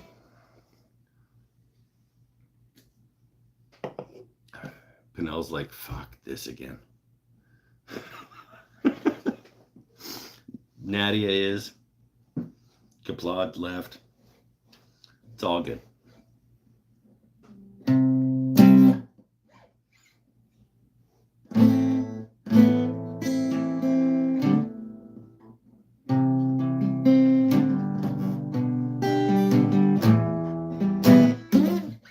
Sean McGill, are you still here?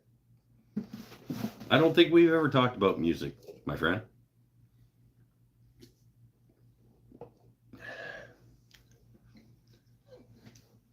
You got bands you like?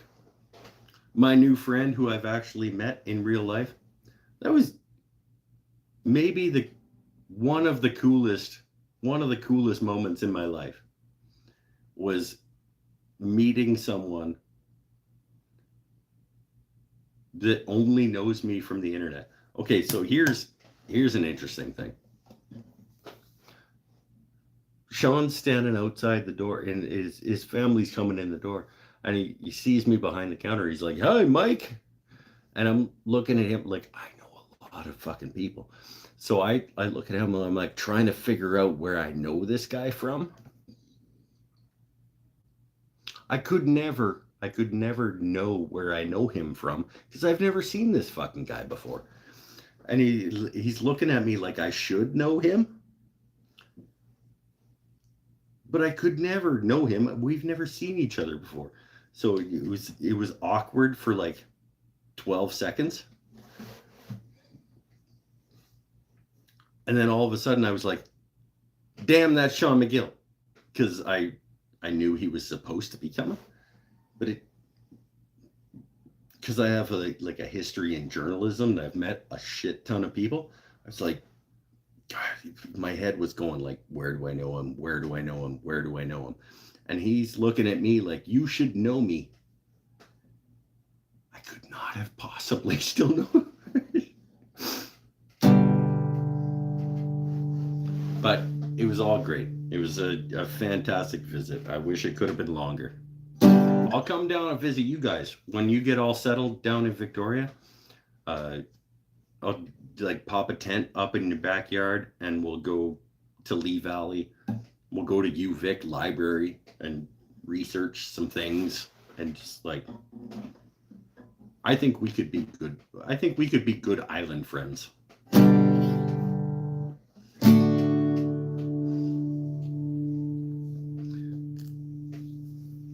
You would know if I walked in the door. Maybe not. Until you said something. I was like, big bearded guy, Australian, maybe.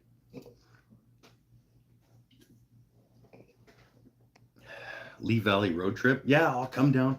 We'll go to Lee Valley. I'll come camp out in your backyard overnight and then head back up. And then you guys come up for paint night or resin class or whatever.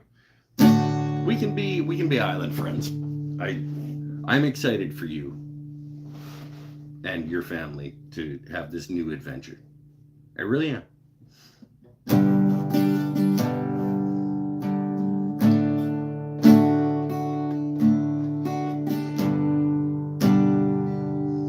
What's that?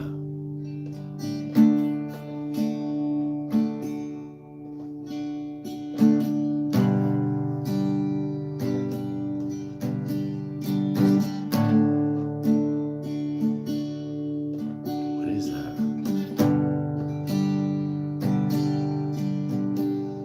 You say you want. No, it's not. Diamonds and a ring of gold. That's not what that is.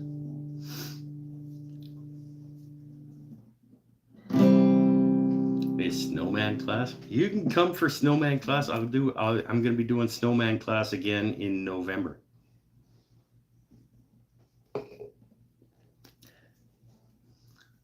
You come for snowman class, and Sean will come up and bring the beautiful family, and we'll do a hangout at Tyler Peterson's shop. We'll all make guitars.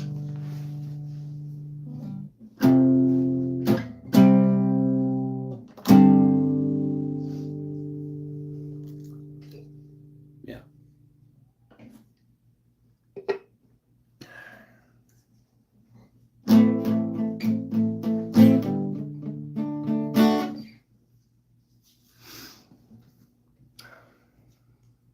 We'll be going to the Comox area often enough. It's just down the road.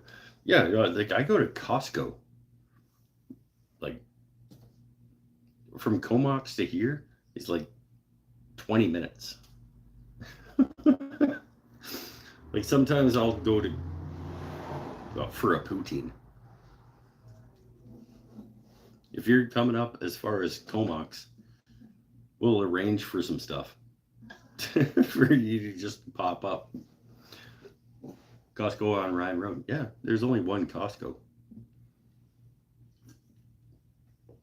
I go down like once a month.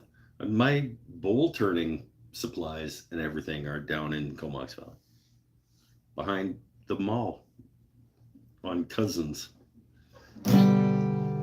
That's where I got I didn't get my bandsaw there. I got 2 lathes there, and I get all my bowl blanks there. I go down like on average every 2 weeks.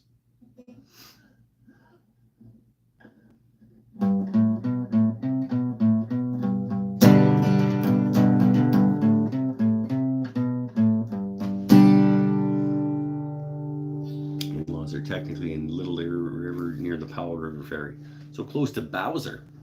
So if I come down, if you guys are staying there, I can bring a little tent, and then we'll go to the Bowser, whatever the bar is called there, where they do live music all the time, and we can have a night out, and then I can pop a tent up in the backyard of your in-laws' place, and we can have breakfast at Atlas Cafe.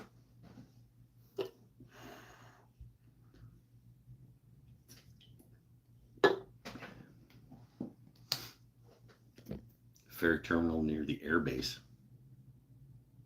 Oh, hold on. Where does that ferry go to? I was picturing the ferry that's south of Comox.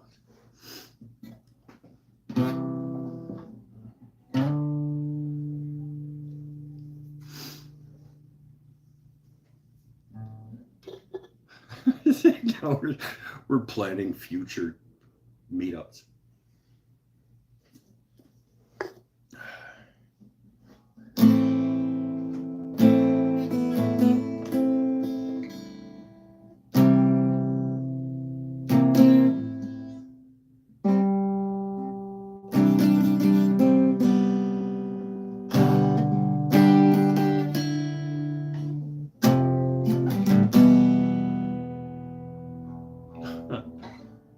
Hey now.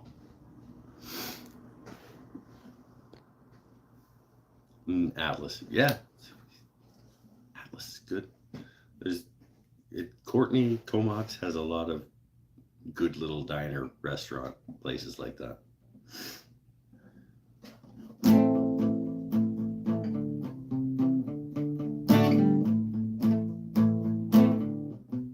Oh. Hold on. I'm going to smoke again. And then I'm going to play that. Because I've actually been working on that. And that might be good. I'm actually quite happy with how that's coming along.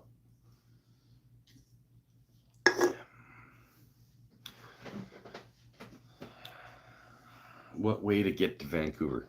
Ferries are regular, but still going a long way around. Ferry going the shortest distance. Well, you can't. You either have to fly or ferry to the island I'm on. So you depends where you're going from Vancouver. If you're just going to Vancouver and back, it's kind of a coin flip. If there's only one of you, probably most efficient and cheapest to just fly across and back. You and wife and child, and for more than a day, probably the boat, the ferry is going to be a better option. But hard to say. Here.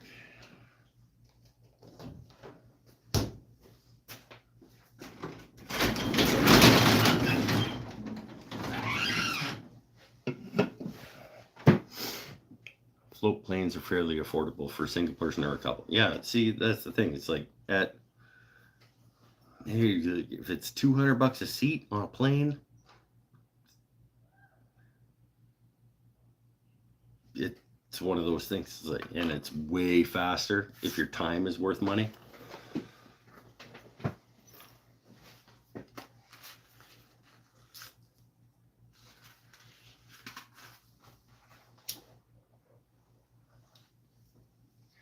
Because you guys are all fancy pants in the like intellectual university setting, so you got all the big bucks. You can just throw it at seaplanes or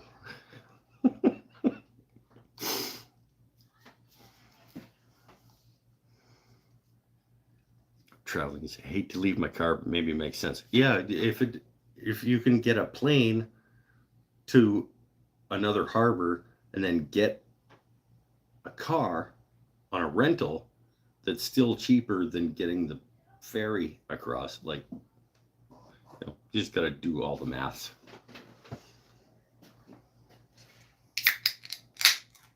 But once they're out on this island, they're going to find very few reasons to have to go back.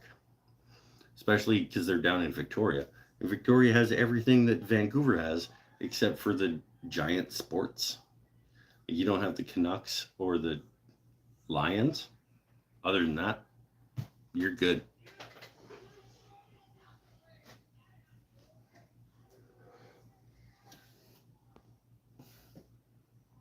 I'd be going to Whistler to ski again. Sure, but have you been to Mount Washington on Vancouver Island? Because it's not as far down the list in terms of like Mount Washington is a better ski hill than it should be for the population that we have here. Superman. New name. Don't be weird, but welcome to the show. I'm going to grab the guitar again in a second, so just so you're aware.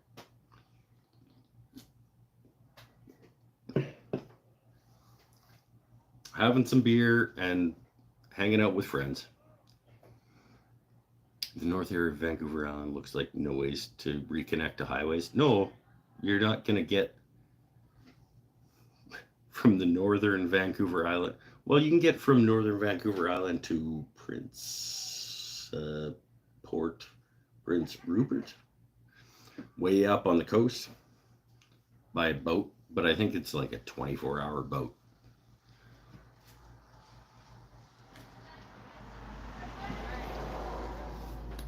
Maybe it's just not as weird to me because I've been here for a while, but it doesn't feel that weird to me that like you need to take a boat for an hour and a half to get to like, we have decent sized cities here. You know, like I live, my city is about 40,000 people. And I've got another one just down the street that's bigger than that, 60-ish. Nanaimo is maybe 100,000 people. That's like an hour south of that. And then Victoria has got to be 250 or 300,000 people by now.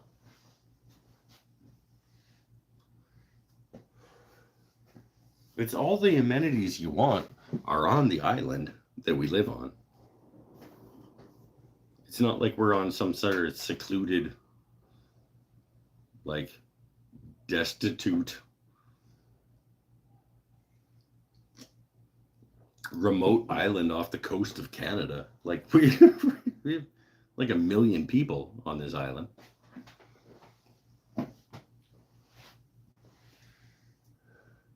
And we have a Lee Valley, which is really all you need. We have a couple of really good universities.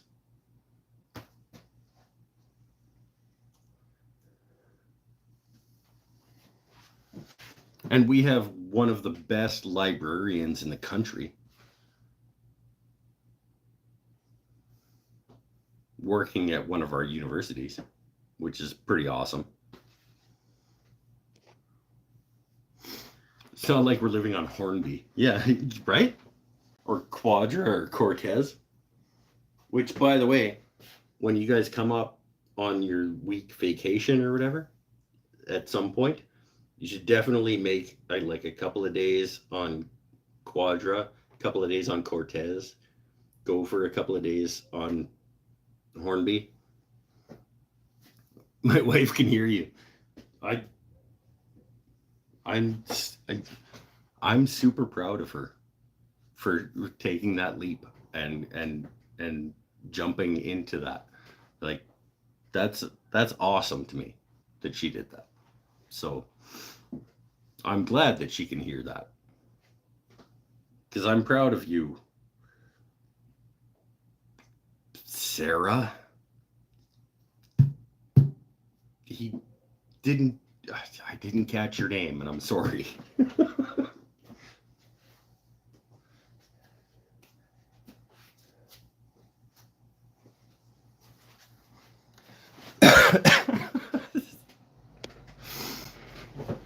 We've been to Hornby.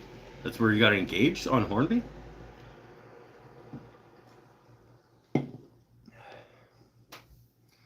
Imagine the area Chris is located being more remote feeling. Nova Scotia? No, they have an actual bridge. I think. Does the Confederation Bridge go from the mainland to Nova Scotia? We don't have a bridge. We only have boats.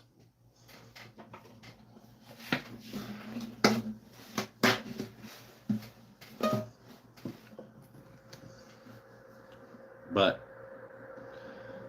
and I think we had this talk on the show one night, but like, why does PEI get to be a province and we don't? Like, why is Vancouver Island not a province if PEI is a province? They're way smaller and they have a smaller population. We should be our own province. Whoa. We get federal funding. Our capital, the capital of British Columbia, is actually on our island. The capital of our whole province is on our little island off the coast, which is pretty cool.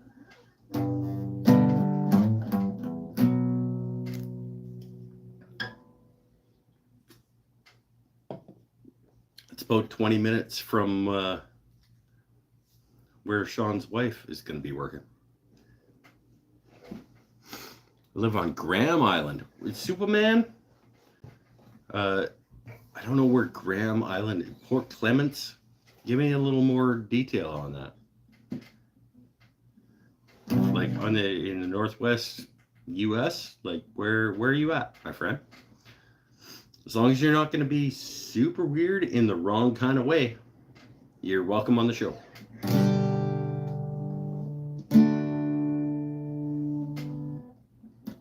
McGill, you didn't tell me about I asked you earlier about your favorite bands. You didn't tell me.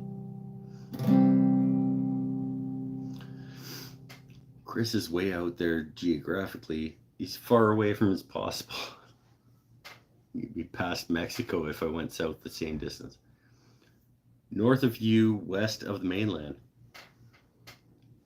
Oh, shit. So, like up north of you, west of the mainland. It's like between Vancouver Island and Haida Gwaii. What are you doing up there?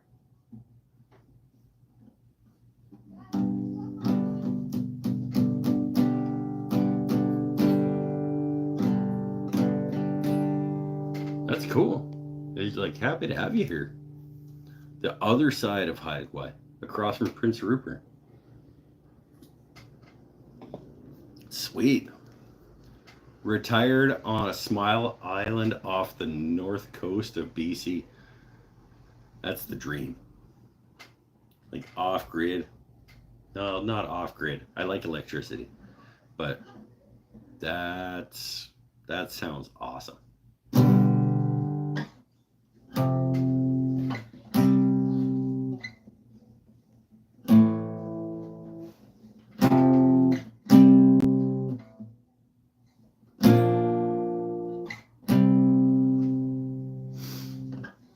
Oh, town dweller.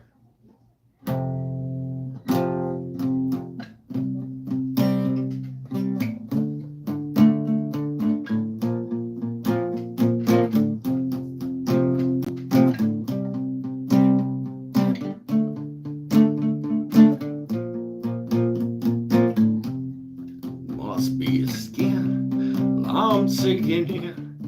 Must be for real. 'Cause now I can feel. Well, I didn't mind. It's not my kind. It's not my time. You wonder why everything's going away. Everything's great. Now you're here. Now you're away. Don't want to miss. Remember that. Never forget where you're at. Don't let the days go by. Glycerine, glycerine. I'm never alone. I'm alone all the time. All you would want, dear lie. Living with where everyone steals. When you rise, it's like strawberry fields. Treated you bad, bruised my face. Love you, boy, you got a beautiful taste. Don't let the days go by. Could have been easier on you. Could have changed though I wanted to. Could have been easier by three. Love and fear, you and me. Glycerine, glycerine. Bamboo white again. Again, she falls around me. She falls. I need lyrics again.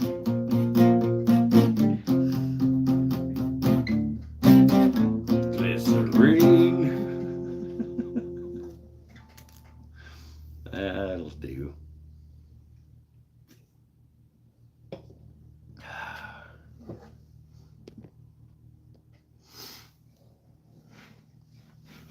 Seems like a nice place to go to avoid traffic. Graham Island, right before Alaska's tail ends. Yeah, I'll just be over here. I'll just be over here. Thanks, world. I'll just be over here. That sounds pretty awesome.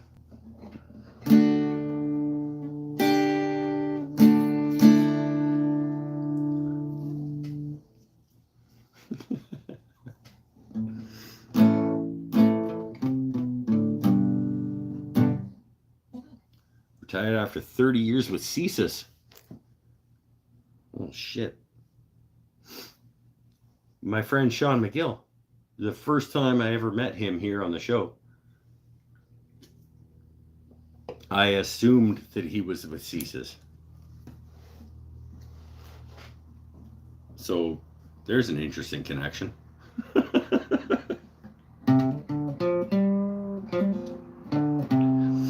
Because he was like, oh, I'm in Ottawa, and I know you. And I'm like, and it turns out his wife is the smart one.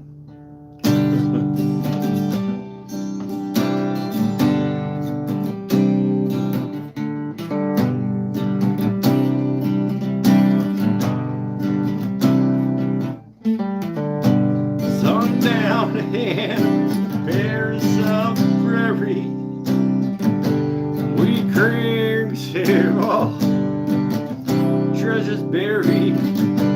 All you hear are the rustling breezes wishing around where the rain trees are.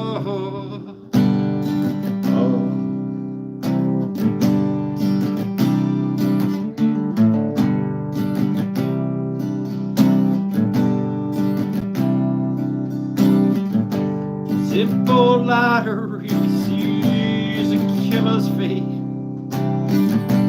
Maybe it's someone standing in that killer's place.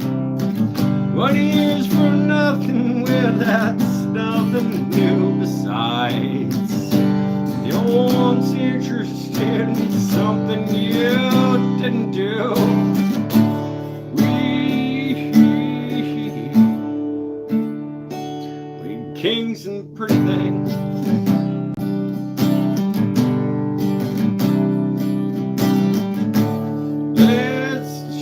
See what tomorrow brings.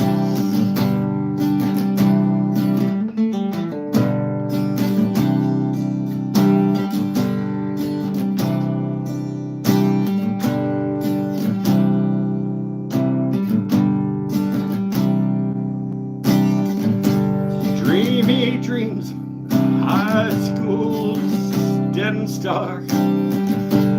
Museum and we're all locked up after dark. The walls are lined all yellow brains, sinister, hung with pictures of our parents' prime ministers. We kings and pretty things.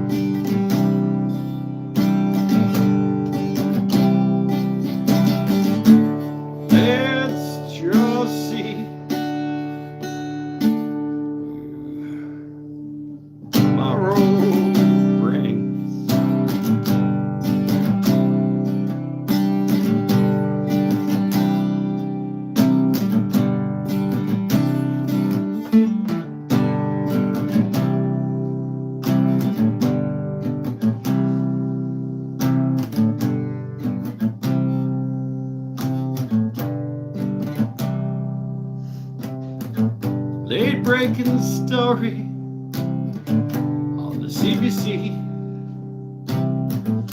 The nation whispers, we always knew that he'd go free. And you can't be fond of living in the past.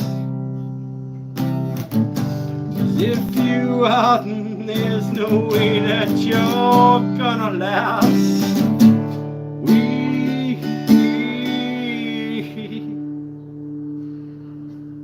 Kings and pretty things.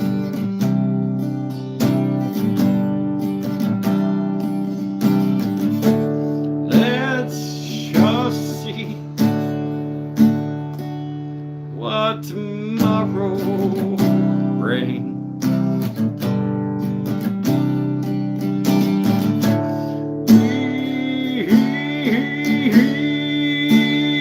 Kings and pretty things. That's what tomorrow brings.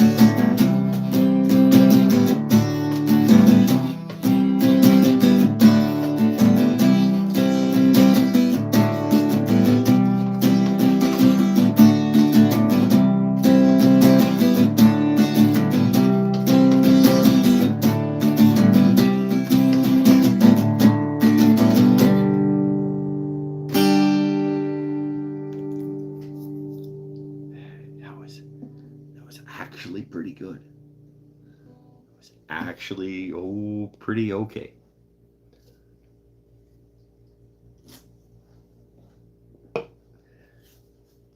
If I do say so myself.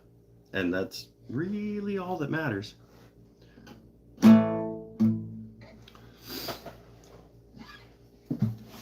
mean, it's not to say that your guys' opinion doesn't matter. But if I'm enjoying myself on the show, I'll be honest, it's more important than whether or not you are.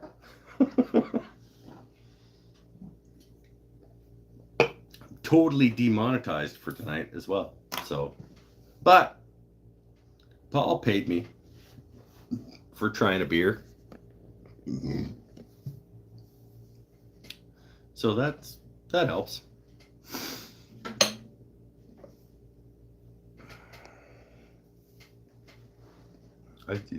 Is everybody done hanging out? Are we out of people? The last comment is Superman, retired after 30 years with ceases. If you guys are still here and hanging out, let me know. I need feedback from you guys to keep the show going. I don't want to shut it down. I'm having a good time. Bennett's here. Yeah, it doesn't matter, but he's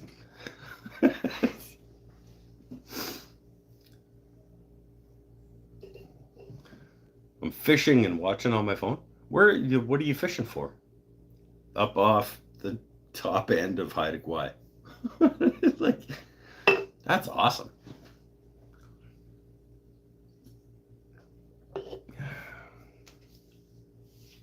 You halibut fishing? You're on like no, you're retired. You're not a commercial fishing boat. Need to head off soon though. Need to reset my body out of PST. No, you don't. No, you need to keep your body set on PST because you're 2 weeks away from needing to reset it again. Just stay on PST.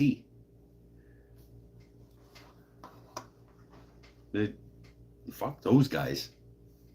Be like, nope, I'm preparing myself properly to do the job from over there.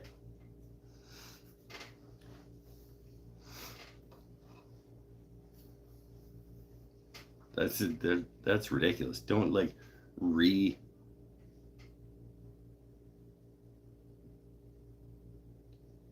put yourself in Ontario for a week before you move back out here. That's dumb. Just be like, nope, I'm on PST time, yo.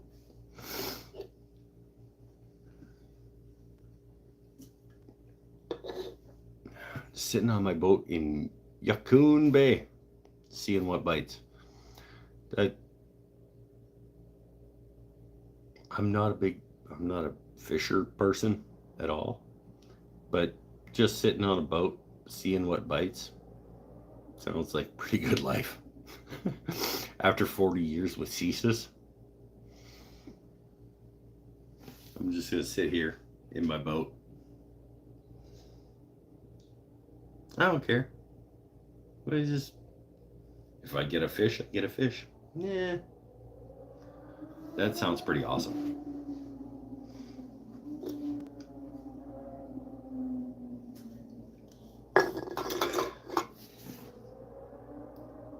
Somebody tried to shoot that motherfucker in the head today. After I had gone live.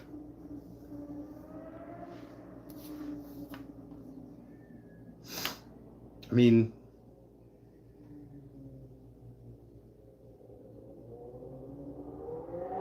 I guess I get it. Like,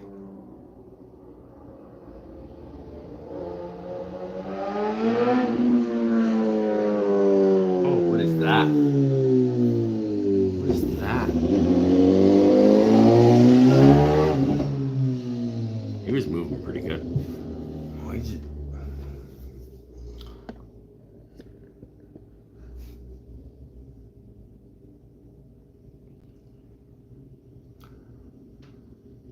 I guess I understand the anger that people have against each other. And it's in the States, they have a lot of gun situations, and it's a point of pride. And they want to protect each other for being able to shoot whatever they want, and it's blah blah blah blah. It's easy. Like, I don't care how you feel about anybody else's political stripes or whatever. Murder is not a thing that should be okay. Whether you think that it's in the best interest of the world or not, murder is not okay. Um, and especially like now in a state that we're in as a society where things are just like continuously being polarized and separated into us versus them. Like, how could that possibly be viewed as a way to move forward for anybody? Is you're only going to strengthen your opposition against whatever it is that you're trying to believe in or whatever. Like, it's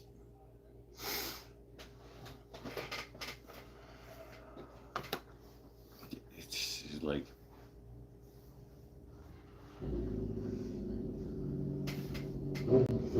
but the world of social media is done wonderful things to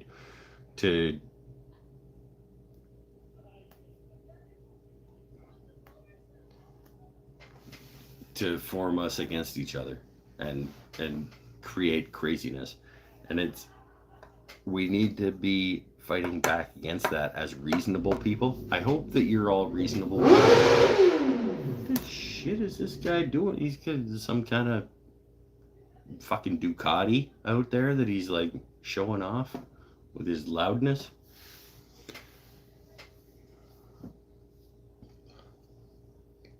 Don't just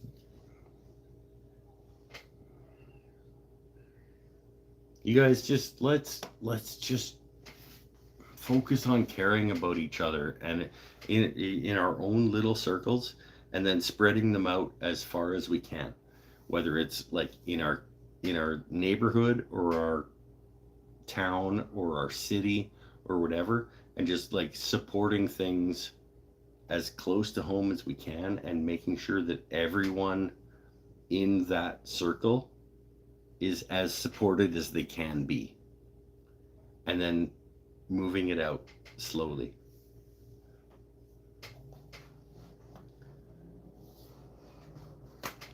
Is when we look at things from top down, from like presidential or prime minister or dictator or whatever, when we look at things from top down that way, it's really easy to get dejected. But we don't need to. We can take care of each other in small circles around us and spread it out from there.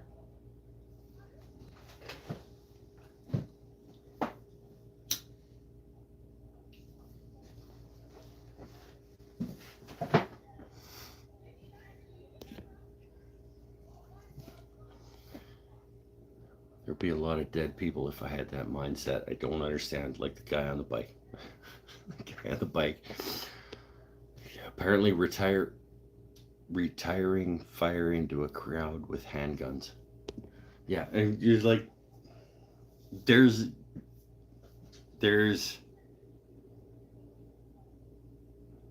there are people on, I want to say both sides, but it's all the sides. Extremists, in any of their belief systems or whatever, and trust me, conservatism and liberalism and right and left and religion and all of those things have their extremes on all of those sides. All of those people are going to be a problem.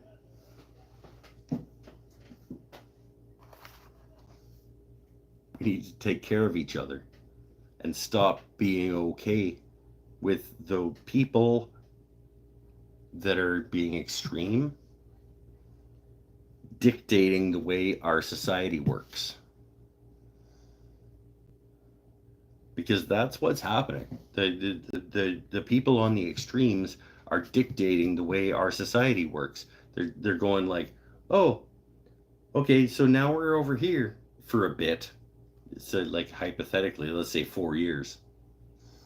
Oh, okay, well, no, we don't like that. Now we'll go over here for 4 years. Oh, actually, that's pretty shit too. Like that, it's a broken garbage system that most of the Western civilized democratic world works with. It's it's shit and it's garbage, and we need to figure out a way to do it better. Beer. And now he's going political. I'm not really though. I don't think I'm really going political. I don't. You can.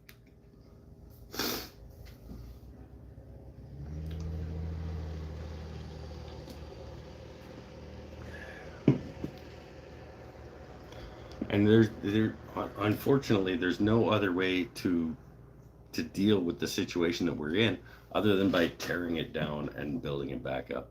And the people who have all the power over doing that are never going to do that. The two-party system is a plate of dog shit. Yeah. At least we have four. I think I said this last week. We have four in Canada. Yay! But they're all shit. We need to rebuild both the political and the economic system in our society. If I had my way, the right could have their guns, and the left could have reproductive rights, and religion could stay the fuck out of politics. That's a really, really good way to explain it.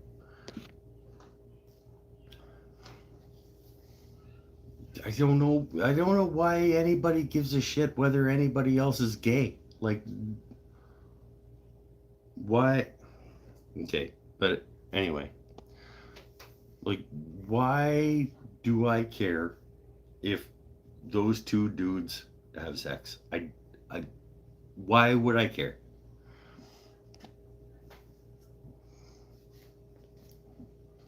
Why do I care if that guy has guns? As long as he's not pointing them at other human beings. Like, there's gotta be some kind of fucking middle ground. That's why I live up here in the middle of nowhere. The stuff I saw in 30 years I was in, no thanks. From CSIS. I would love to sit down and have a conversation with you as a guy with 30 years in CSIS. I can sign NDRs and like I don't know if you know this because you're new, but I spent most of my adult life in journalism, and I'm just kind of an intellectual, curious person. I would love to talk to you about your time in CSIS and what you saw, and I'll sign whatever is required to do that. I think that would be a fantastic. I would love to hear from you.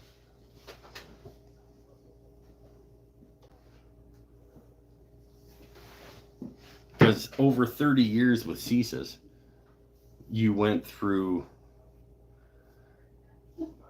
obviously you went through Stephen Harper and Trudeau twice and Chrétien.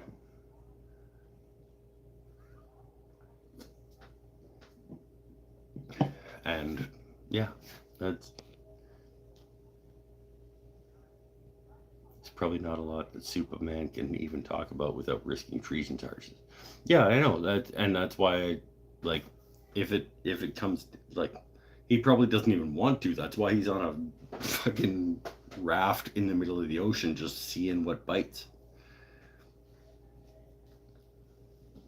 But as a curious person who wants to make the world a better place,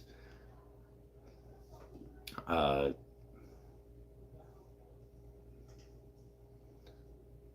I would absolutely love to have a conversation about how you felt your career went. We don't have to do it on a podcast or anything, but just for my own, because who fucking knows? Like who's been telling the truth all the way along? You can only trust anybody so far, right?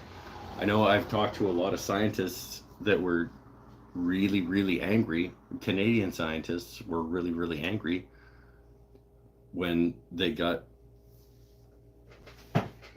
basically shut down from actually talking about science.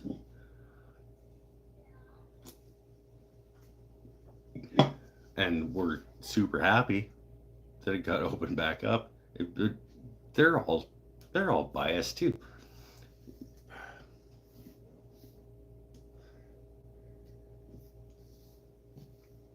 I mean, as a fan of truth and forming your opinions based on the best facts you can get at any given time.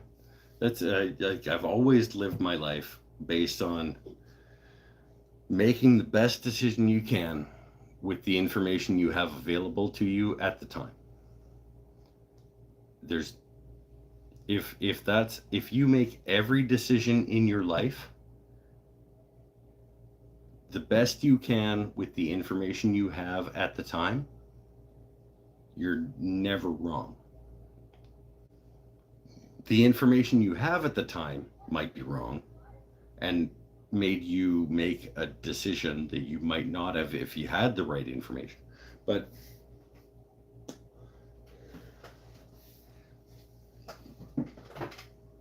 I would absolutely love to hear from Superman. I am at woodenthingsandstuff at gmail.com if you ever want to touch base. Um, I I'll sign whatever you want and just have a conversation about like that. If you ever want to just talk, I'm perfectly capable of keeping secrets.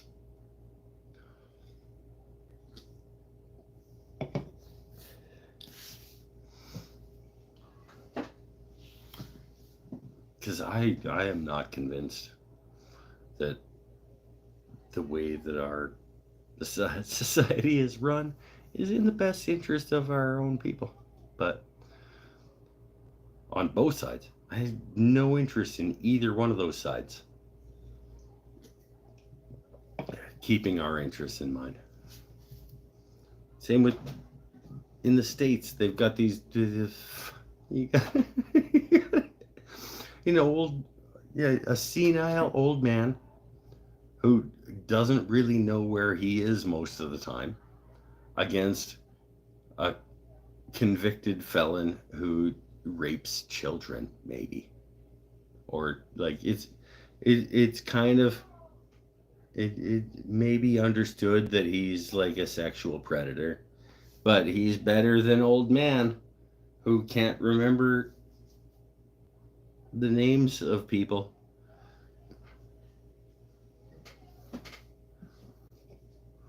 Like holy shit, those are the choices for the leader of the new world, like or the United States of America, one of the biggest powerhouses in the world.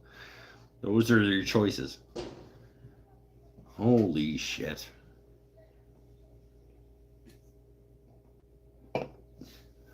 And we're not all that better in Canada right now.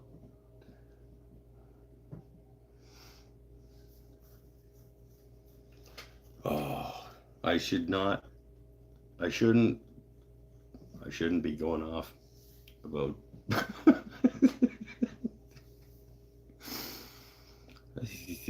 I'm an open book, and you know, 8 beer in or whatever.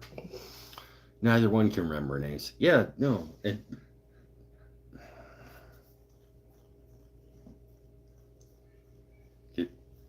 just a whole lot of shitty people in charge of where we're gonna go as a society.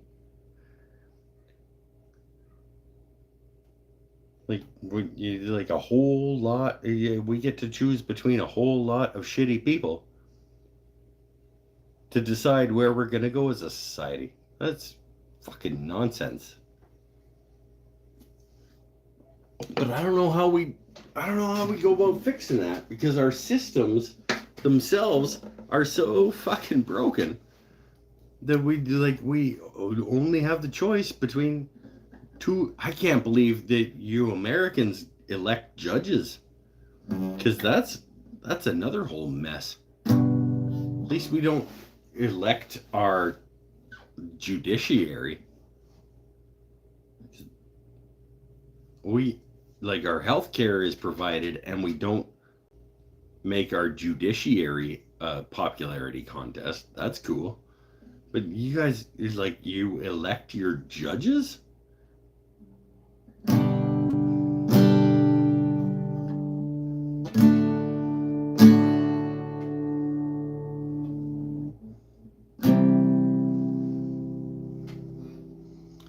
Can we just dump both of them and get two new choices? Yeah, you could, but you have to convince like 70% of your country.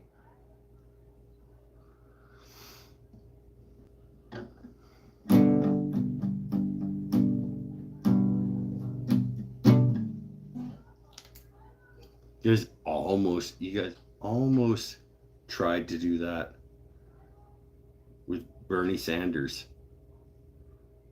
after Occupy Wall Street. You gave Hillary Clinton instead of it doesn't matter. We can't live in the past. We have to move forward.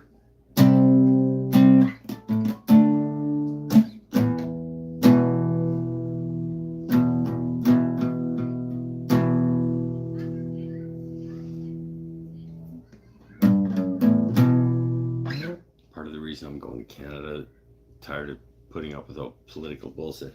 We're I hate to say it, but we're creeping up. Like the left versus right bullshit is creeping. I mean, we do have a little bit of a buffer here in terms of we've got we've got a left. Well, no, we don't. We've got a right and a middle right and a just left of right, and then some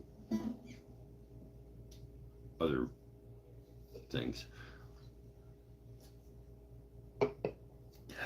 But we basically we do the same thing that you guys do. We go like, oh, the conservatives, they don't give a shit about me, so let's vote for the liberals. Oh, they also don't give a shit about me, and we go back and forth.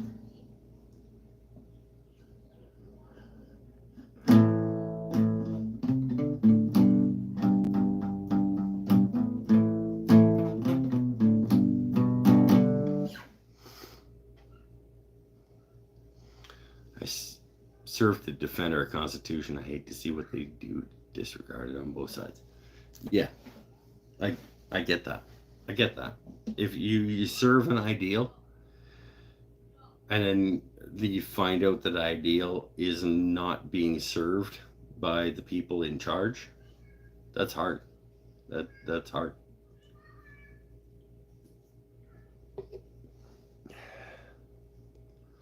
We don't vote people out. We vote people out. We don't vote people in. Yeah, exactly.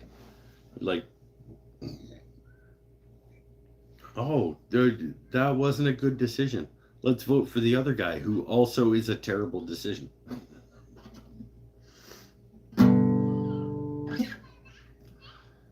And I don't want to make it a thing. I don't want to be political on this show, but it shouldn't be political to talk about how we need to change the entire goddamn system so that we can actually be properly represented in government for the people who make the decisions about the way the society is going to work.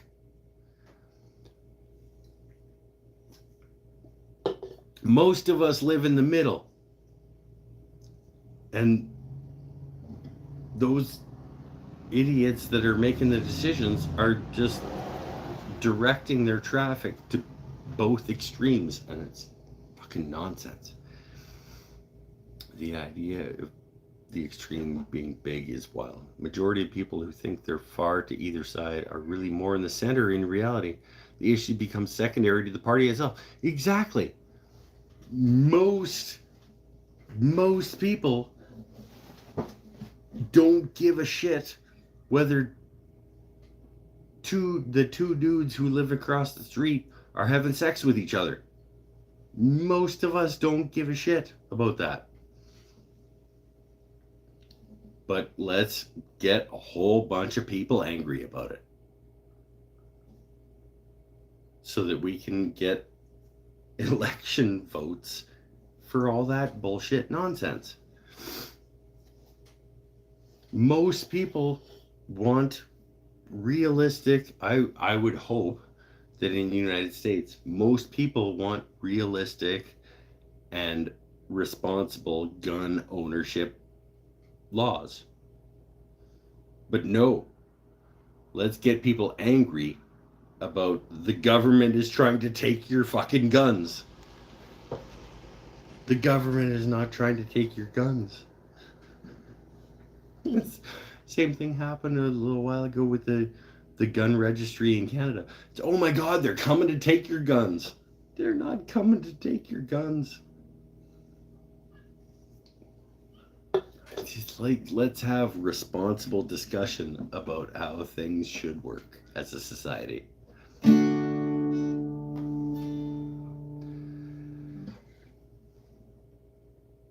Retired 2 years ago at 55. Moved up here with my girlfriend. She's quite a bit younger than me, but she has an old soul. Good. I'm happy for you. I'm happy that you left Caesar. God, honestly, I just want to sit down with a Zoom call with you and just talk about your 55-year career, and I'll sign whatever you want. Just to have that conversation. I have no interest in telling your story to the world, but I do want to know it. MTG getting reflected is insanity to me. I don't know what that is. MTG getting reflected. Should imprison people who are okay with that stuff. I don't know what MTG is.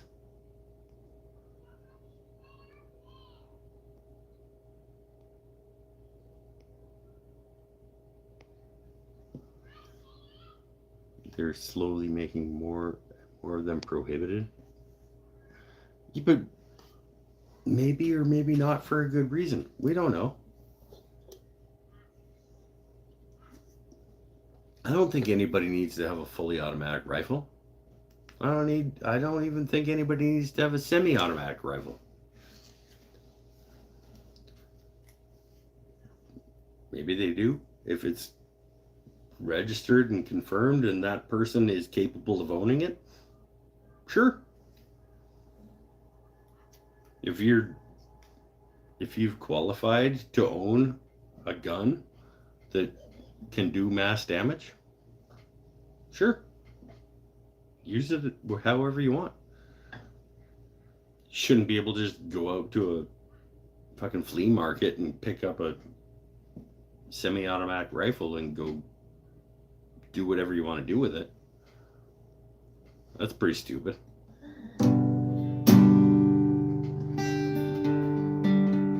Marjorie Taylor Greene re-elected. Yay! Tim unhinged.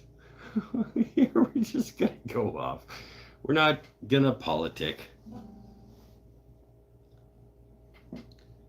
Those types of weapons are meant to keep us safe from our government. They can't do that, my friend.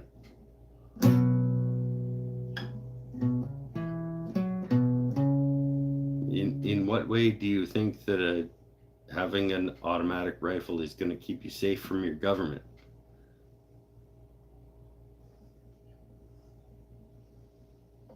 In case the government turns the Canadian Army against you? I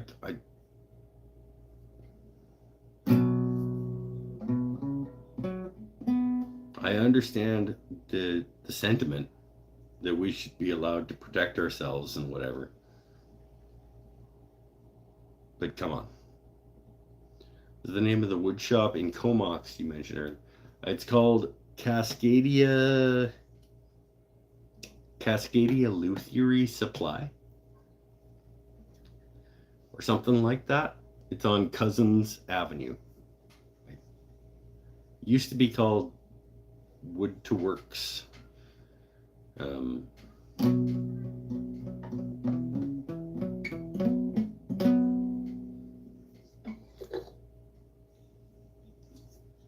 That's where I bought my 1216 and my the shop's 70-100.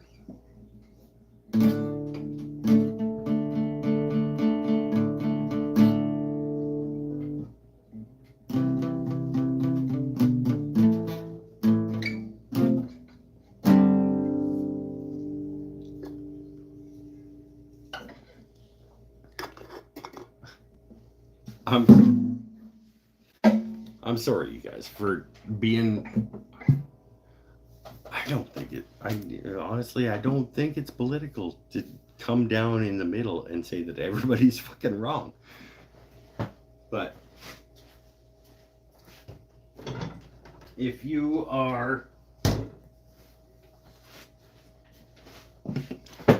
out on the far either side of these things, let's think about why.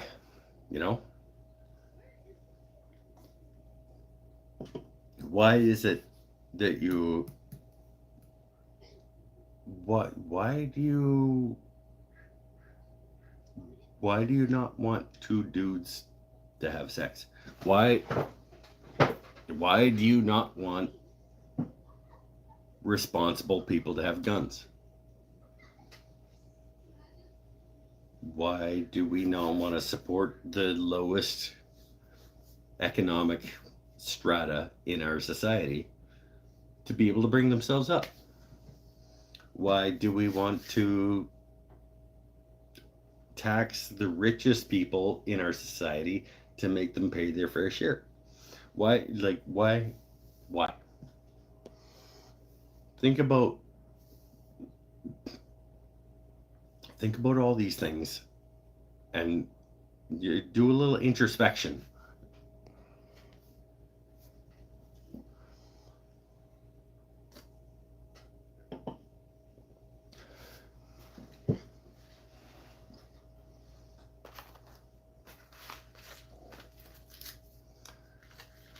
That's all. I'm constantly looking at my own views on the world and wondering why those exist. Like, why do you feel this way? Oh, it's because of this. When I had a problem. Oh God, this is not something that I should be putting out into the world.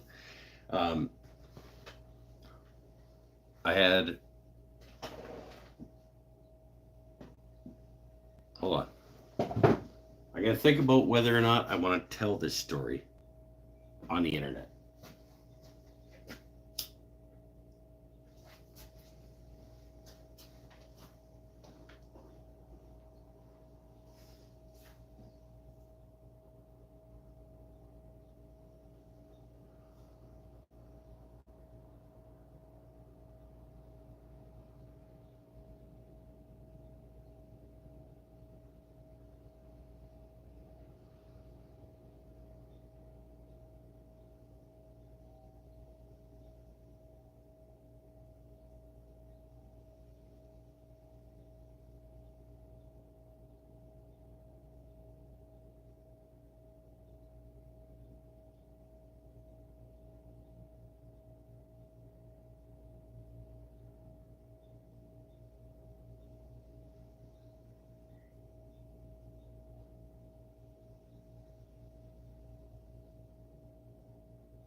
No, I don't.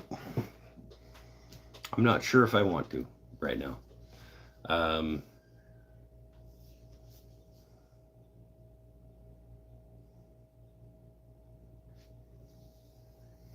There's like 8 people watching this right now, and maybe some other things, some other people watching this later. I don't think I want to tell the story about my childhood sexual assault. But let's just say that it colored my development, and it's probably led to some like deep-rooted trauma.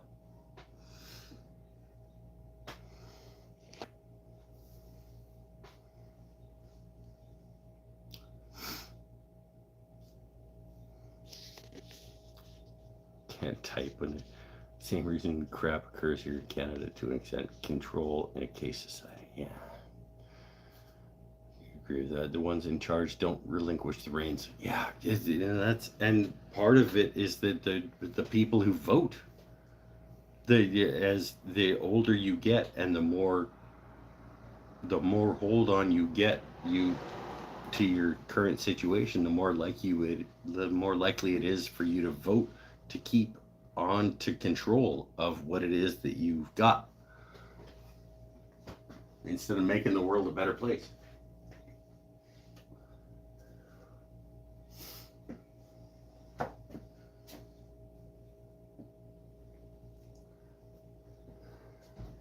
But all we can do is make the world the best place we can be for ourselves and the people around us.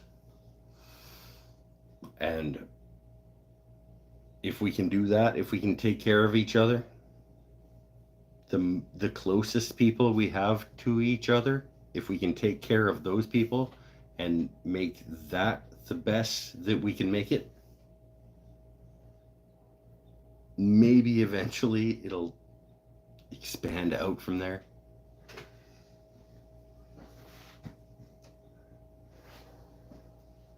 I don't know.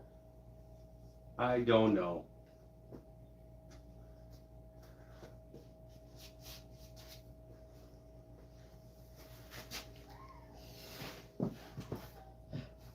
I don't know. Song lyrics. I'm gonna keep playing. How much power do I have? Oh, I'm still at 39%. Hey-o. You'll listen to every damn word I have to say. Should have stayed. Oh, that's a good song.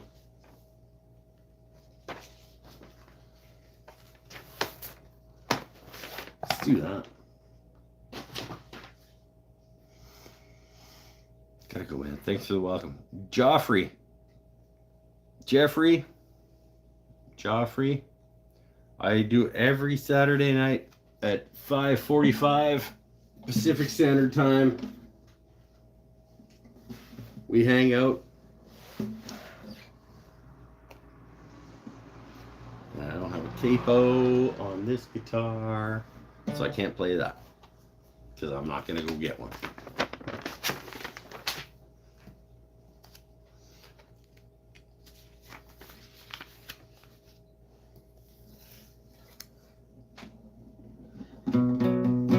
Jeffrey, like the Fresh Prince Bel Air, his name was probably Geoffrey as well.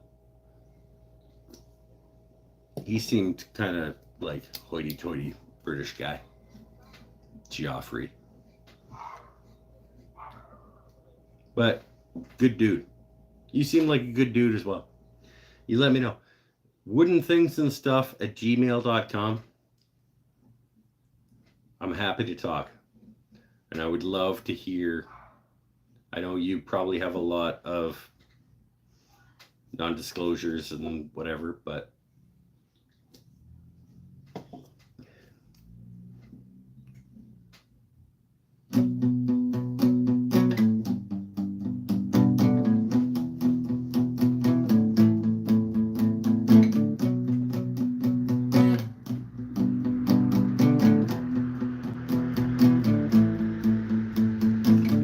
it once before, but I didn't get too far. I felt a lot of pain, but it didn't stop my heart. And maybe just about to get a little far.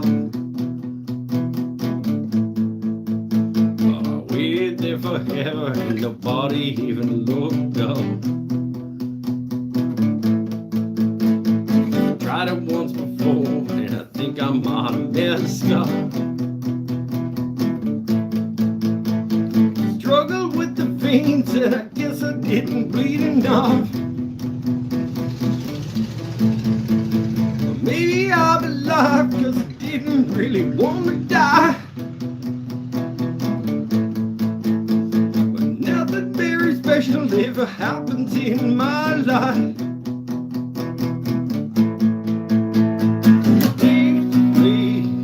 Take the blade.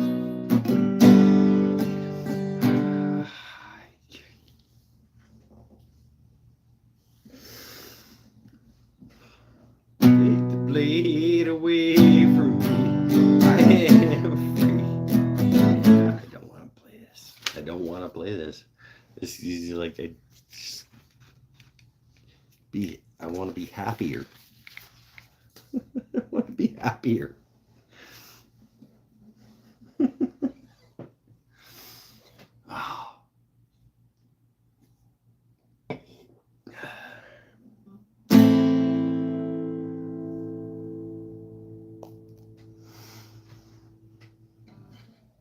All right, later, Paul.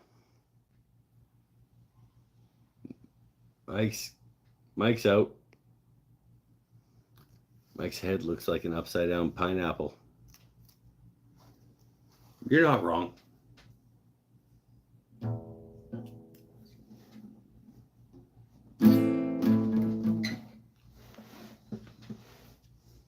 And I wish I had a better drummer.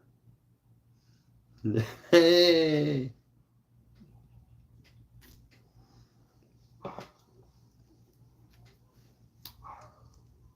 I might be lining up a show. With an old friend of mine who's coming back to town on a tour. And he's looking to put on a show to like support his visit. And I might do a show with him, and you're not invited, Mikey B. I'll open for him, and you will not be a part of that.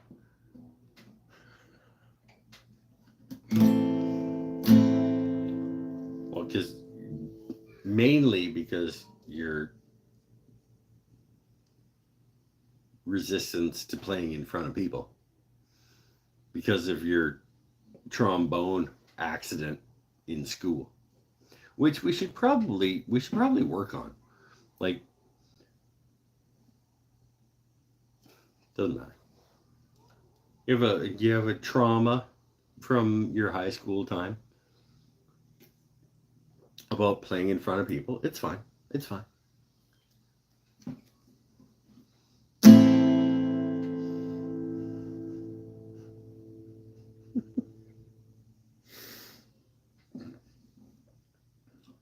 I'll find a better drummer who isn't scared of playing in front of people. No, I won't. No, I won't. I don't know any other drummers. You're the least trauma drummer that I know.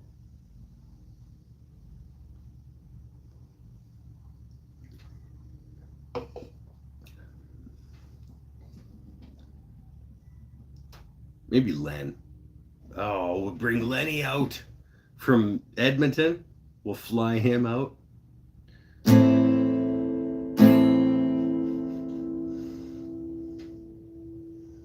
Look, I hurt myself today. See if I still feel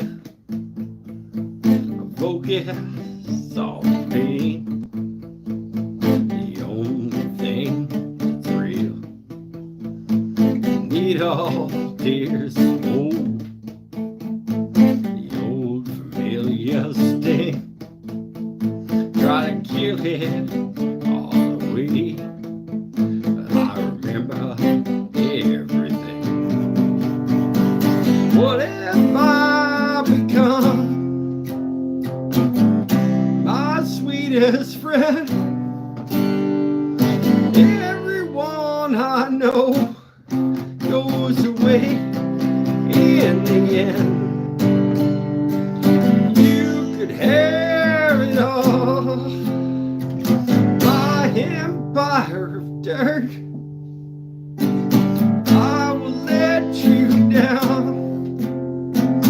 I will make you hurt.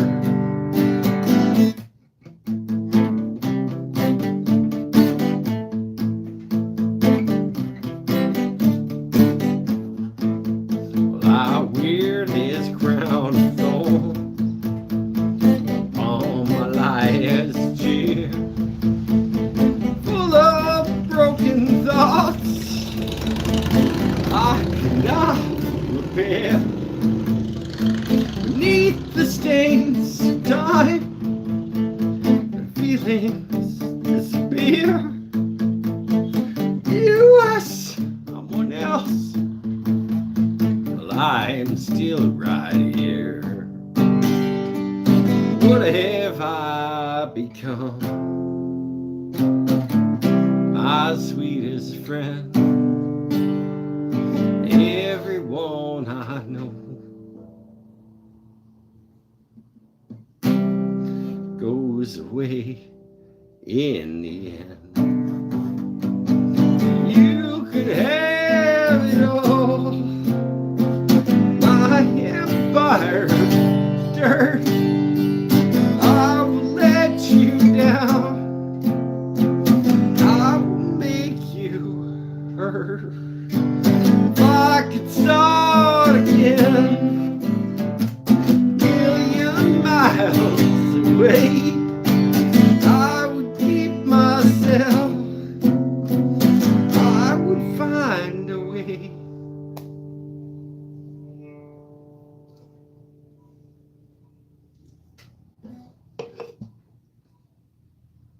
It's got promise.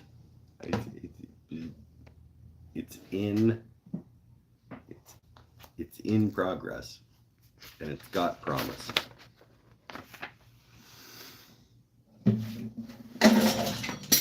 Oh, God damn.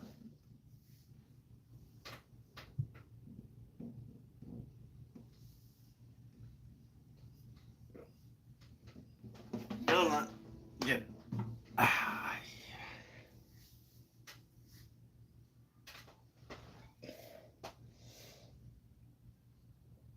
That's a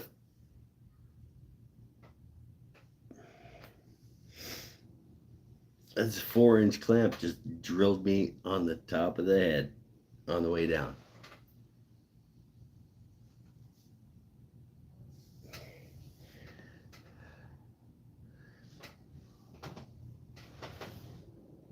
Not maybe the best place to store the C-clamps.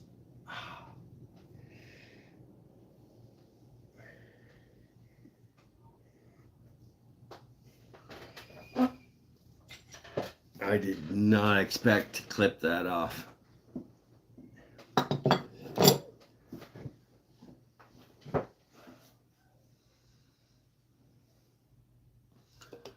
Oh.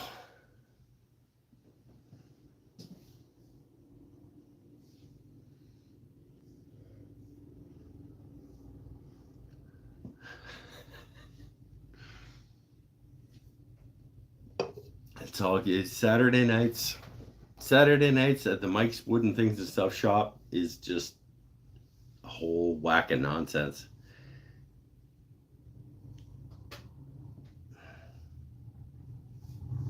That wasn't awesome. Like, these are not. That's not a great thing.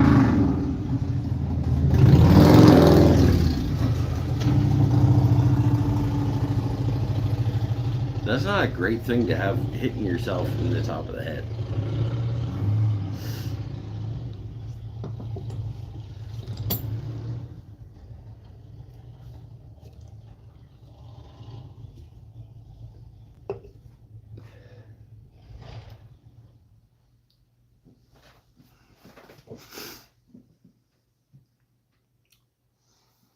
It's big enough to concuss you. Oh, I'm not worried about concussions. Like, I grew up as an athlete in hockey and football and all kinds. I already have too many concussions that messed with the things. So that isn't awesome to have hitting you in the head. Starting to sweat a little.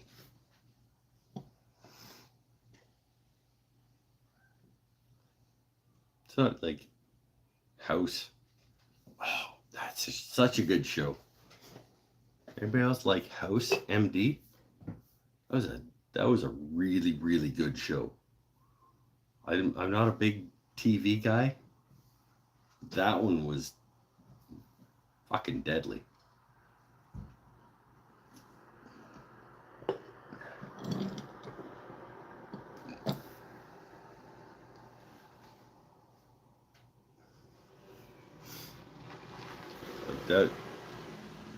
That's like, I remember lots of people loving like Sopranos and stuff. House was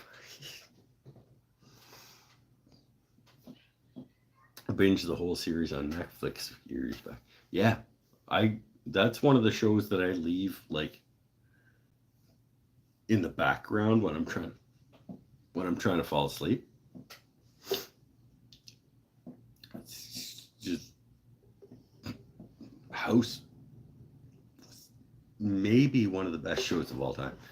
I would say House, and in terms of comedy, like it's hard because you like, I'm not a big TV guy, but of all the shows I've ever watched, House, Parks and Rec, The Office, Simpsons.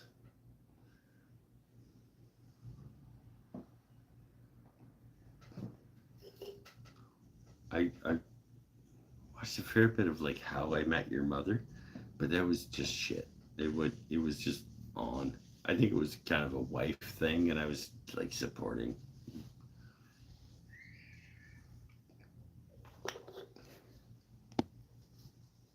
MASH, yes, MASH, absolutely.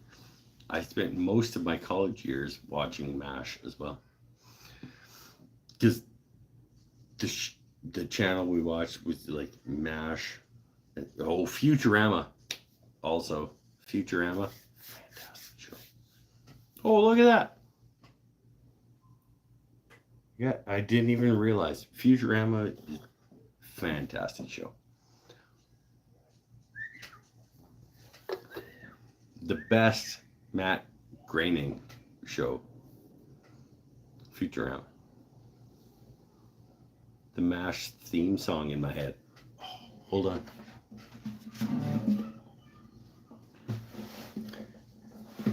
I don't know if I know it anymore. Woo! And it was based off like the versus silence. Doesn't matter. Yeah, MASH was awesome.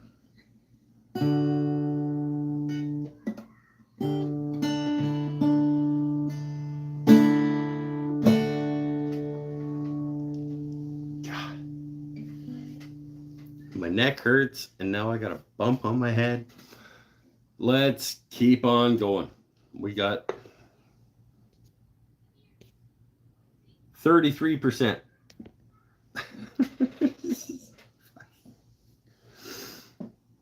Whoever's still here can hang out. Anybody got a request? Give me a band name or an idea for a song, and maybe I can get close.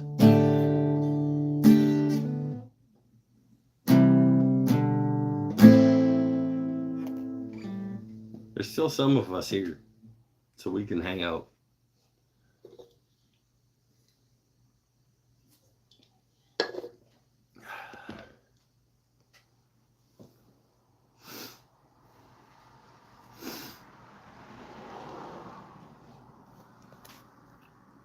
No?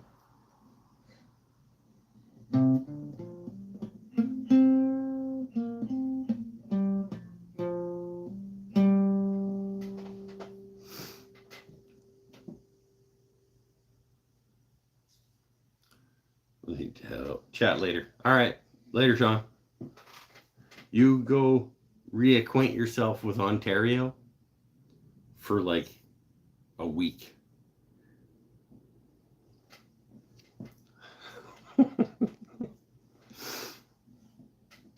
Thanks, my friend. It was fantastic to meet you and your beautiful family. Purple Rain. Yeah, no, that would be awesome. And if I had my computer out here, I would try it and fail at it, and that would be really, really disappointing.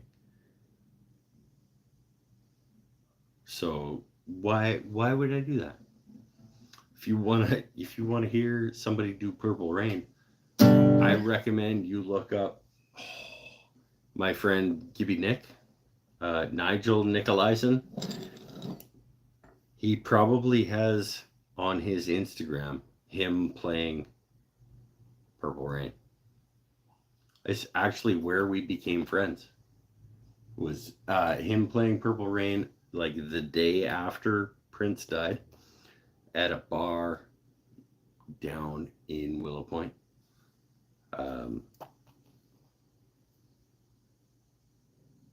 Oh, that's an interesting memory.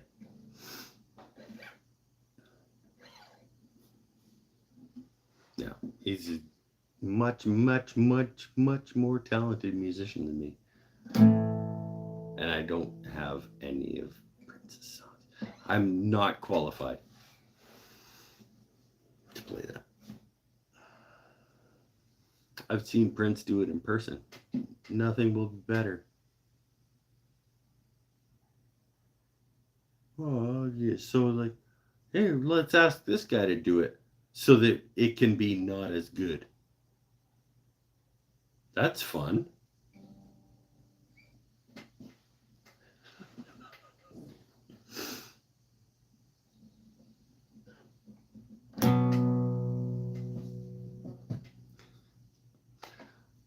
I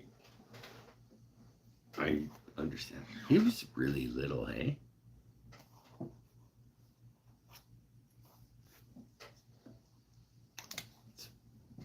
It's hard when really talented people. They just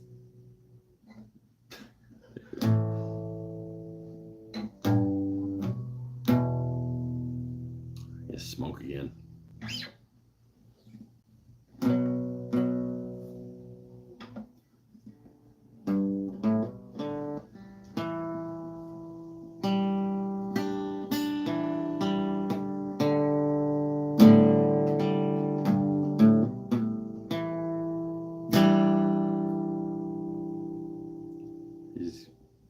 I'm already demonetized, so whatever.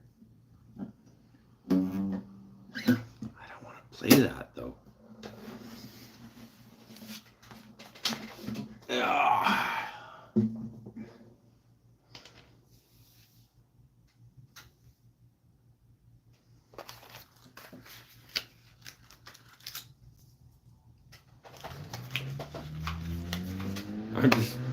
You guys just hang out. Whoever is still here, let me know in the comments if you're still here and you're still enjoying it. Because I like to know.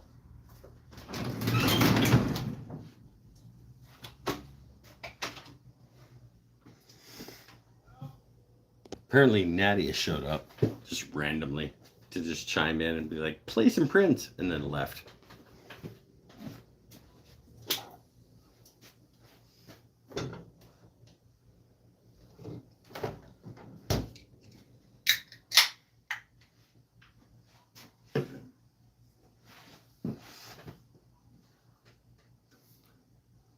I'm here, but I can't hear the music.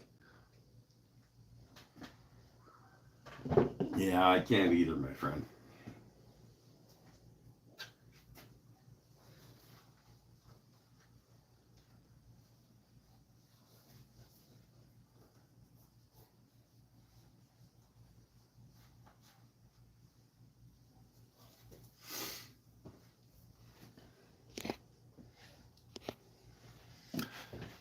How are things going down in Australia?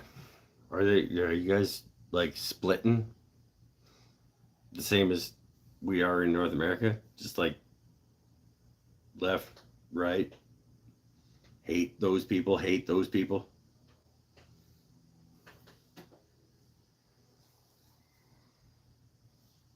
Angry about each other for no reason.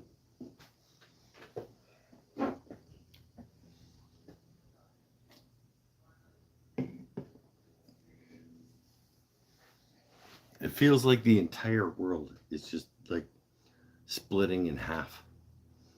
People angry at each other for just stupid garbage reasons to be mad at each other. Like, no, how dare you allow people to love each other if they're both male? No, how dare you allow people to have guns if they're mentally challenged? Like, it's like they're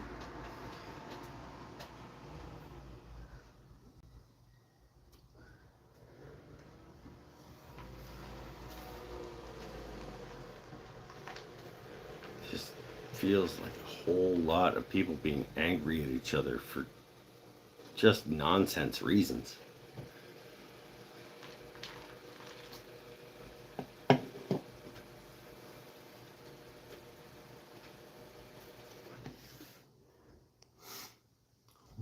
Wife is back.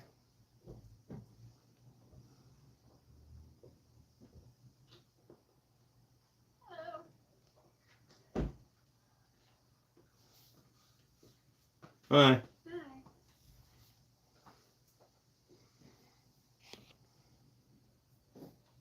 You're much better than Stacey. Well, you like that's that's a pejorative as well.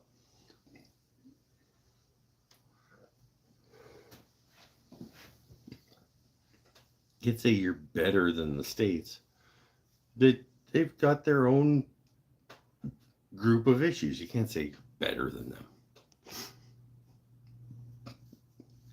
You swap around, blame the other party each term. Yeah, it's kind of what we do here too in Canada. I just think there has to be a better way.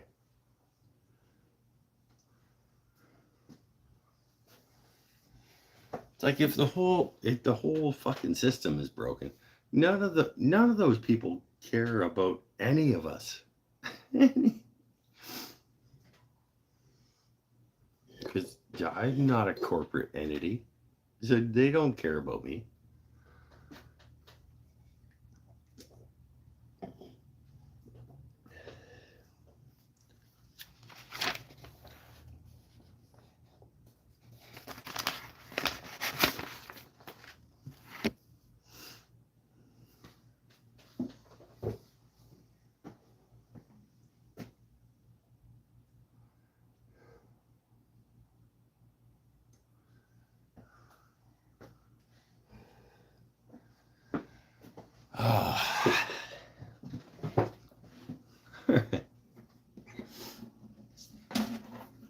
Well, who's still here? Nobody's still here. Eric's still here.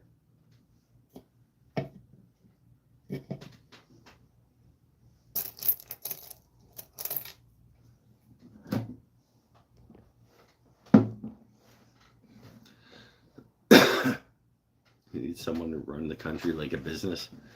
I don't know about that. I think we need to run the country like a non-profit organization who's interested in the benefit of the people as opposed to their own corporate nonsense interests.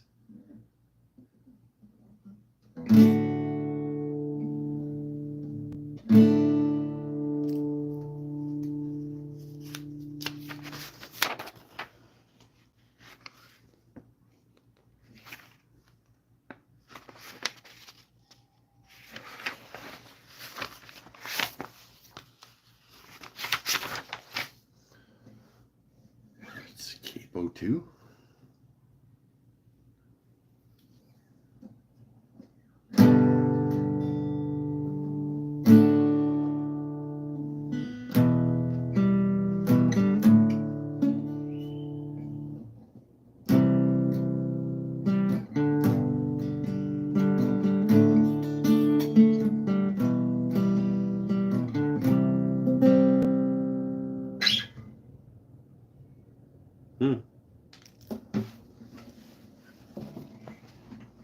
Well, let me get a capo.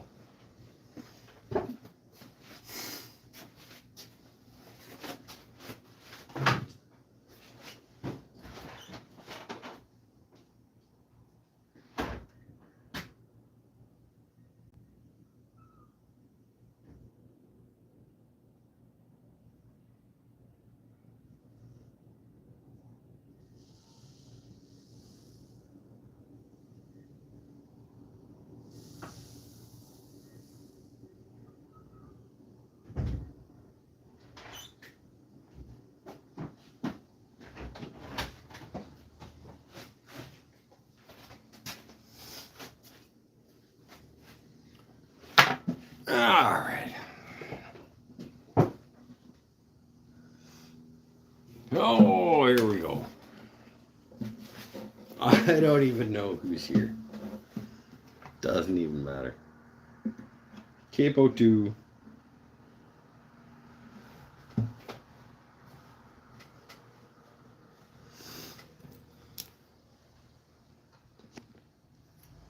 Still got some power. All right.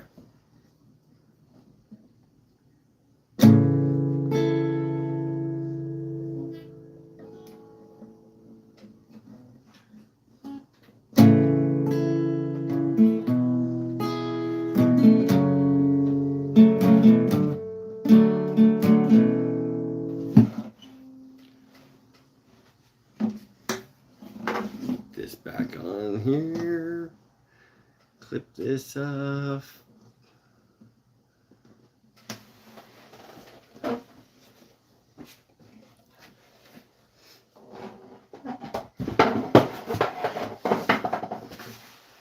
Yeah.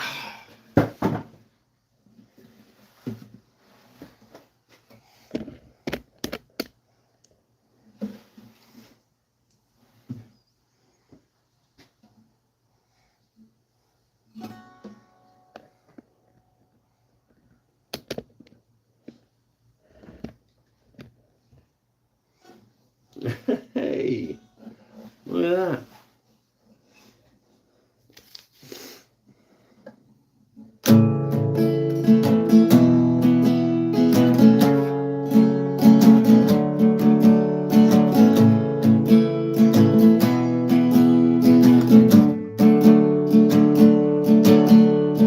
In the south and up by couldn't be North Carolina.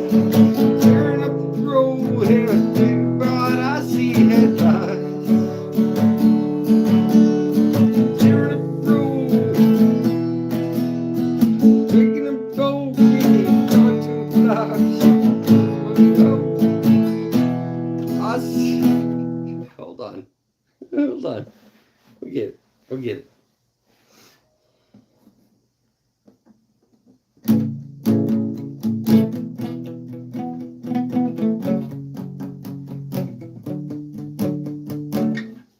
Okay. We'll get it. We'll get it.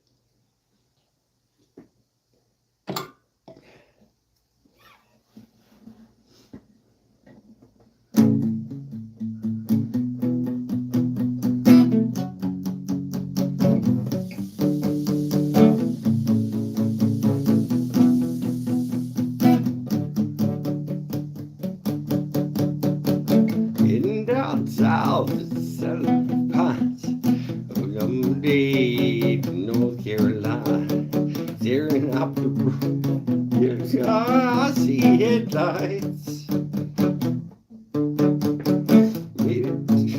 I can't do it. It's just like I don't know the song well enough. So rock me, mama, like a wagon wheel. Rock me, mama, any way you feel. Hey, mama, rock me. Rock me, mama, like the wind and the rain. Rock me, mama, like a fell down train. Mama, rock me. Running down and up in New England, I'm gonna be a fiddler in no time string band. I feel now.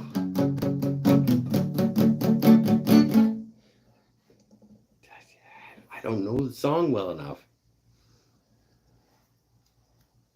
Maybe there's some place for me to rock me, mama, like a wagon wheel. Rock me, mama, any way you feel. Nobody's still here. Doesn't matter.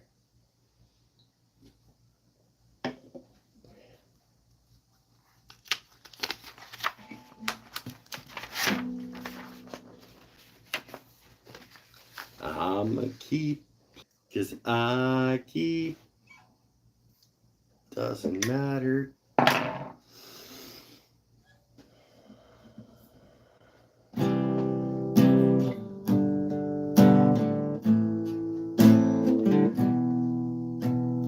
No, it's a terrible song to try to play.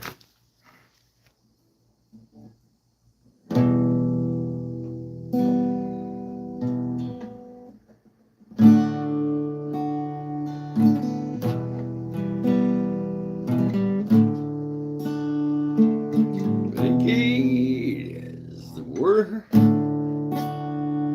Vengeance has no place.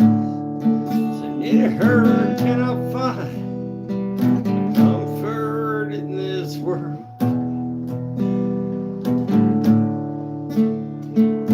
Artificial death. Vessels down next. Volunteer vulnerable. Wisdom can't hear.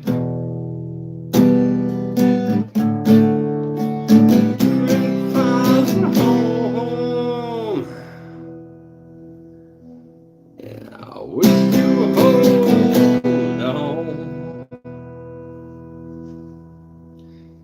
But there's a drop your hand must sink.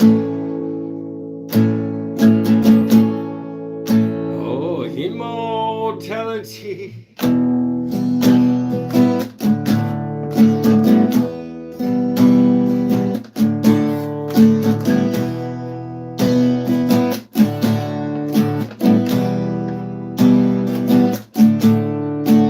Privileged as a whole.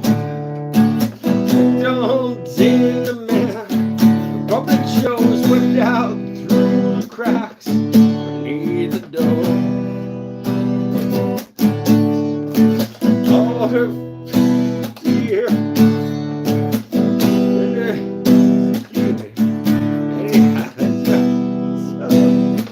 Dogs on the floor.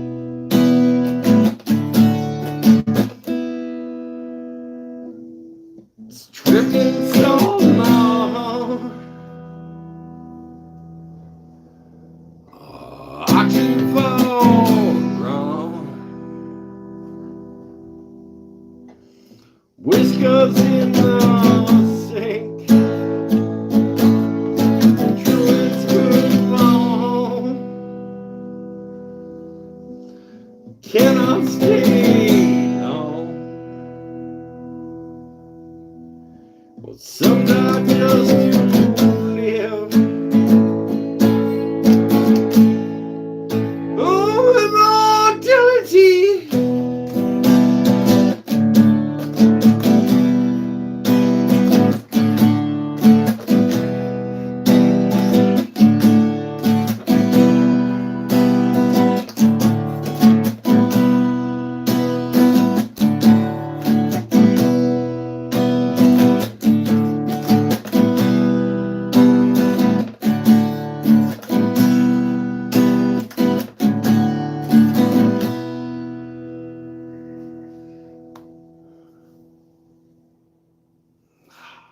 This is all nonsense. It's all just nonsense.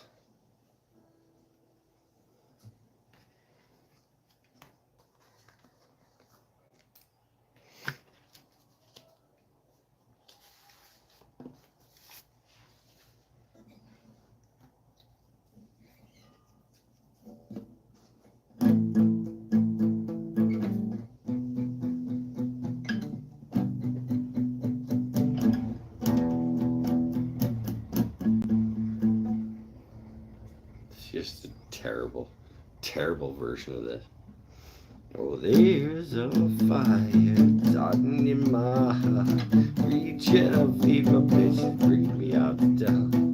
Finally, I can see you crystal clear.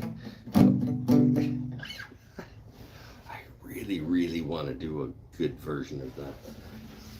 It's not gonna happen right now, but I really, really want to do it.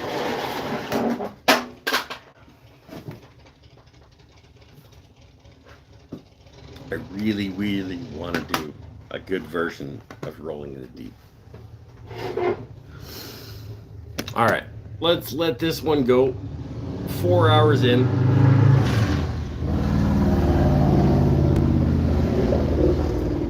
There they go.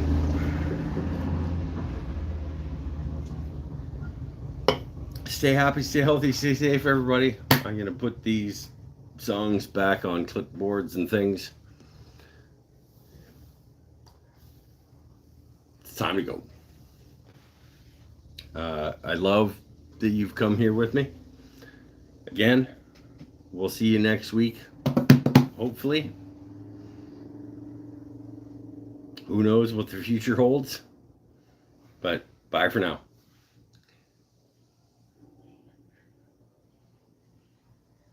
Thanks.